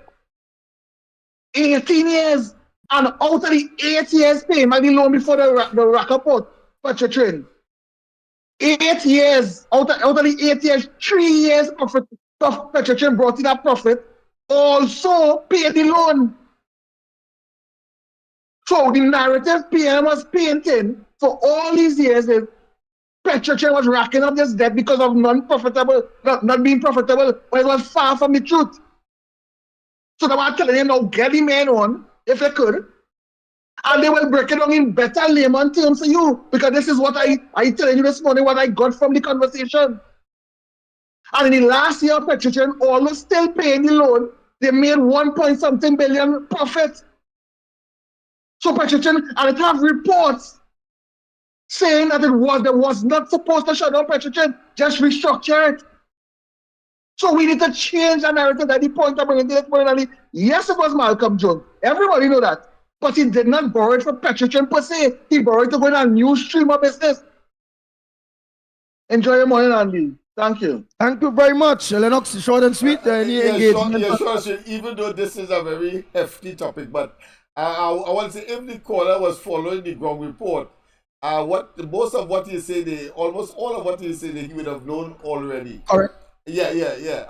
And of course, the question of the gas to liquid investment that brought a tremendous amount of debt to Petrotrin and therefore the country. Yes, the asset obviously of Petrotrin had to be used, but there was a board in charge of Petrotrin led by Malcolm Jones. In fact, he was an executive, a far cry from what the UNC would do. He's an executive executive chairman of the board. That is something that was new that Manning brought in, where he could actually roll out and execute the policies and programs of the board and be on the compound almost on a daily basis, just like a CEO. But I want the caller to understand the Privy Council did in fact make a statement as to why the government withdrew that case with Malcolm Jones that was initiated by the UNC. That will be a critical part of your understanding as to the totality. But certainly we can again bring up this topic. There's nothing new that he brought to the table today, except it might be new for him because he probably wasn't following the ground report sufficiently. But since that has come up again, and it must, I'm sure we can, of course, have a program where we, of course, bring all with, of course, with video evidence to show all of what he has said there, with respect, of course, to the 850 million bullet payment US, and the fact that the government always had the opportunity to renegotiate. Yes, to settle that matter by renegotiation, and of course paying that bill down, which in fact they did. But Rowley said, of course, that they had this bullet payment to pay by August, and that they had to find it and therefore close it down, in spite, as he rightly said, of 3 reports that says otherwise. But what he has left out, which I think is crucial, that the ground report has already said, but I think we need to say, is that all of that took place because Rowley's name was being called in the fake oil matter, and therefore the cabinet of the country, despicably and anti the public's interest, they took a decision to close down Petrotrain because to save Keith Christopher Rowley from the embarrassment, and therefore by extension the party. And we now see that the criminal investigation relating to that, Rowley has instituted, of course, by putting his own lawyer, talking about Kwamina, Michael Kwamina, as chairman of the legacy company that would have been responsible for that payment. He put him there, and so what we have is a situation where they're responsible for the documents, and the police investigation has been scuttled. In other words, a clear case of the perversion of the course of criminal justice by this government. You're talking about blue lights and silver bracelet. That is where they cannot escape. One of the places. Nice. Oh boy, let's continue. The calls, the lines are really lighting up. Again, welcome to the #1 program. They say most controversial, they say most educational, they say exciting, they say sometimes sad. You know, it is what it is. But you get it how it is, right? Your underground report. And on Guile, the Caribbean, from 8 to 10 a.m. The lines are open, Trinidad and Tobago and the rest of the Caribbean. The lines are open to you. What's your contribution on the ground report? The numbers to call for you outside, just remember 1868, and then put in the number 225-6644, 225-6644, or 239-5120, 239-5120, or give us a WhatsApp call at 366-3053, 366-3053, or send that WhatsApp voice notes right there. Morning caller. I understand important America, please, where Trinidad is concerned. They are our major suppliers of all the goods and services. But we have to understand too that no matter who wins the election in America, it could be Kamala, it could be Trump, the fact of the matter, that will be their president. But in Trinidad now, to survive, we have to have our economy. We have to build our own economy. We have to have our things in order, because it will be inevitable that we have to face the IMF. Whoever is the president of the United States, once our economy is not where it's supposed to be, once we do have things in place for Trinidad to grow and to prosper and things, obviously we'll be facing the IMF. And if Trump is the president, we will be facing it. If Kamala is the president, we will be facing the economy. So this is the point we are trying to establish in for the population, is that we have to deal with what we have to deal with here. We have to focus on here. We could like how much we want, we could like who we want. It would have an effect on us, but it would not change what we need to do over here. And they could bring somebody from Iran to be the president of America. That still wouldn't make a difference if we here don't make sure and put the right people in our government, put the right people as our prime minister, put the right person as our president, put the right people in all the strategic services in the country, the police service, the healthcare, the education system, to make sure that our Trinidad and Tobago could survive. You feel if we don't look Haiti, you feel any president in America concerned about whatever taking place in Haiti, they would send a little aid and thing and show the world that, okay, we probably showing a little, but they don't care, because if Haiti want to elect people to govern their country and bring it to that state, why that is them problem now? So the same thing what I'm saying here. We could be following all geopolitics about America and all kind of thing. But if we don't fix what we're supposed to fix here now, you feel, look, all this travel advisory. You feel if Trump or Kamala is in office, they will change the travel advisory for tourists to visit Trinidad and Tobago. So that's the bigger picture we have to understand and learn in this country. Let me fix my business home. I just always tell my wife, I say, don't go and complain about food price in the groceries, but you have all kind of orchid and anthurium and thing you're planting in big pot and spending hundreds of thousands of dollars. I mean hundreds of dollars to buy all kind of food for this and food for that, the plant and them, to watch one little flowers bust out and remain there for a few days. And then when bygone, you have to go and pay $15 for bygone, $30 for ginger and thing. I say, them same pot, if you planted in that, you have to spend that money there. She said, so let me fix here first, and then we go complain about America. I like you, boy, boy, easy. You're going to tell your wife that, boy? I tell my mother that at time too, boy. I tell my mother, you see all them flower plant there? Why ain't plant food? All right. You know, there was one time when I wanted to plant the entire Laventille community with consumable, items that we waited, because there was a program on the highway to beautify the highway. I say, man, plant mango tree and sapodilla tree and so on along there. Wait, tell me about plants. And my father had that attitude as well. He doesn't see it as a productive use, except of course that it looked nice. So it has a aesthetic value, but in terms of sustaining and contributing to the food basket, they say no. I prefer, the ultimate is survivability. Let us plant food. Yes. Oh boy, next caller. Pleasant good morning to you, caller. Good morning, Andy. Hey, Mr. Good morning, Lawrence. Lennox. Good morning, my brother. Good morning. How you doing, buddy? I'm all right, Mr. Lawrence. Yes.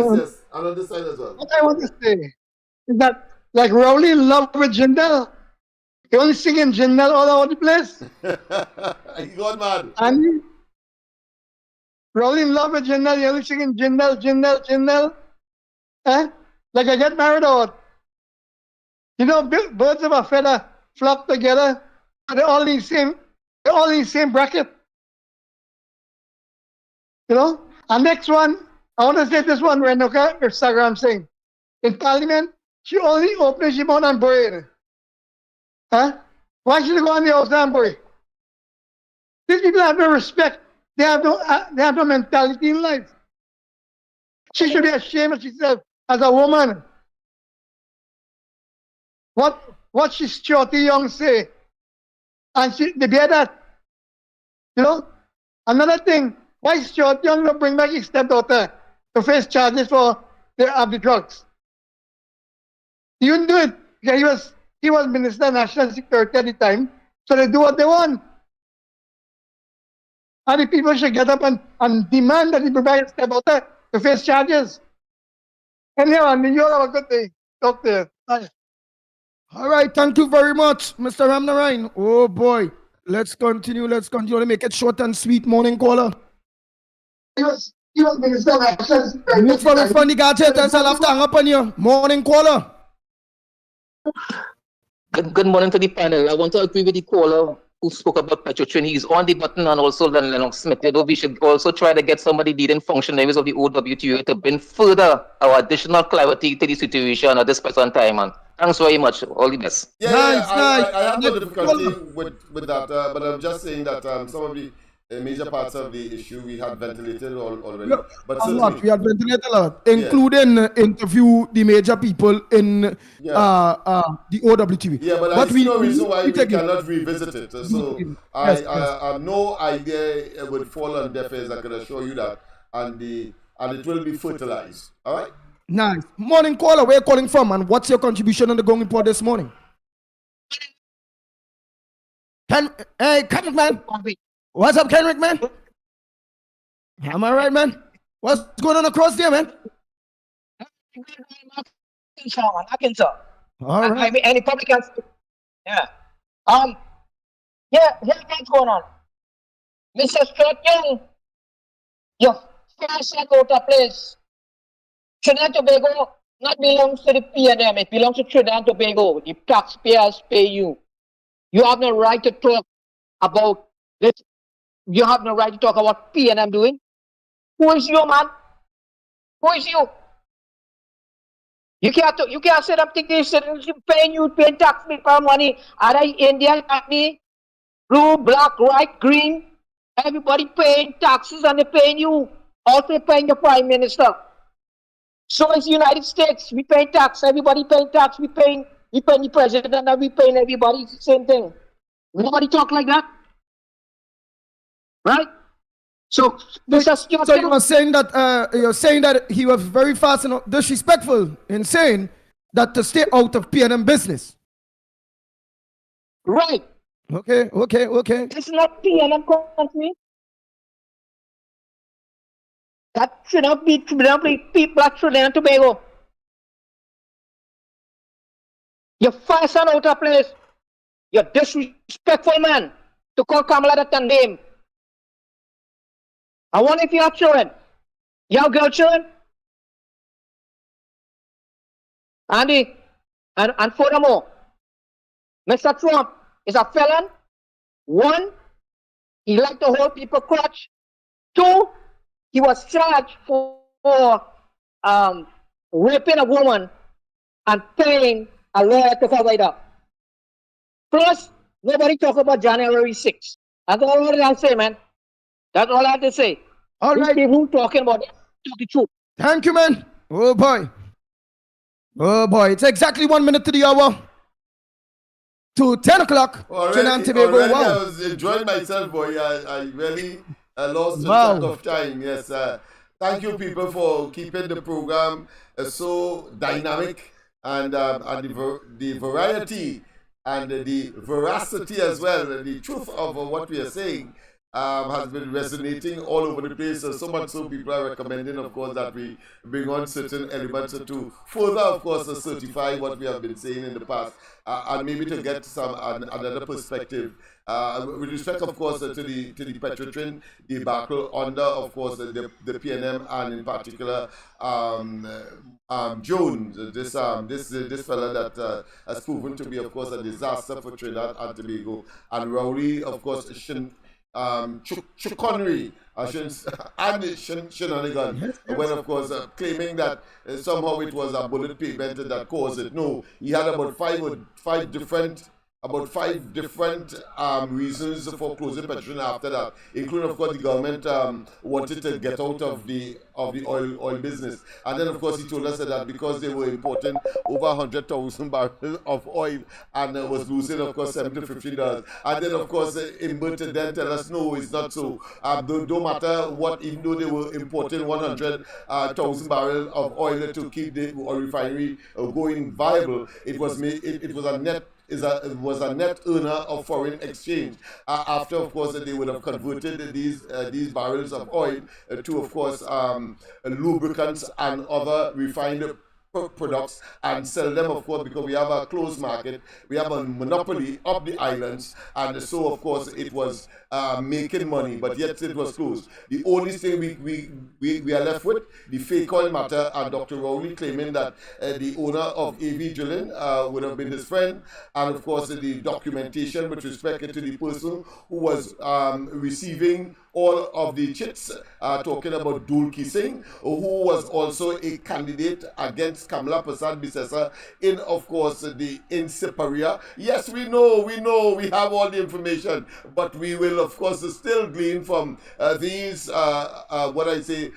OWT operatives that to see if we could glean some more information, because there's a particular place we are going to be sending all of these pieces of information. Dr. Rowley, and they cannot believe that they could obfuscate or evade prosecution both at the criminal level and the civil level at the appropriate time. And what's the appropriate time? All of us must say unanimously, Kamala Persad-Bissessar and the UNC must get into office, and then all of these things will naturally follow, and blue lights and silver bracelets will go where it is deserving, inclusive of the entire cabinet of Keith Christopher Rowley, who made that decision against the interests of the people of Trinidad and Tobago. And today, because of that, we have less foreign exchange coming into the country. Nice. Well, thank you so much, Lennox Smith. And hopefully our co-host will join us tomorrow, please God, with Mikey K. Well, look out for Lennox Smith tonight on Corridor Transformation on Facebook and on YouTube. But on Facebook, Love Lavanty. On behalf of the Ground Report team, I'm yours truly, the Pitbull of Radio, taking us out until tomorrow, please God, 6 a.m. to 10 a.m. Tuesday morning. Lennox Smith and you, would we be making that move today, or would it be a next day? Because I really wanted to move like all now. It was supposed to be a wrong. All right, boy. it's up to you. I can still make it. So it's up to you. All right.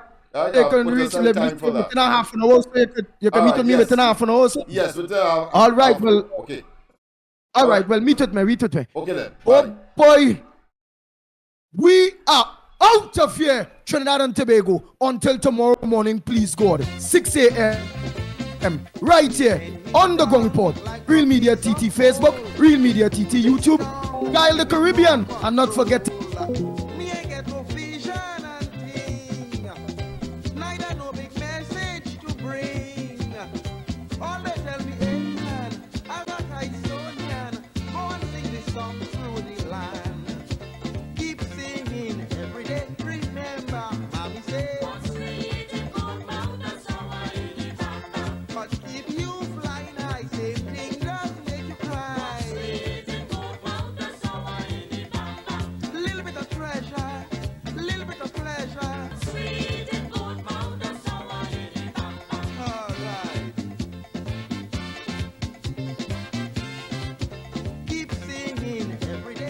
Yes, people, of course, we have come to the end of today's Ground Report from 6 until now, 10 o'clock.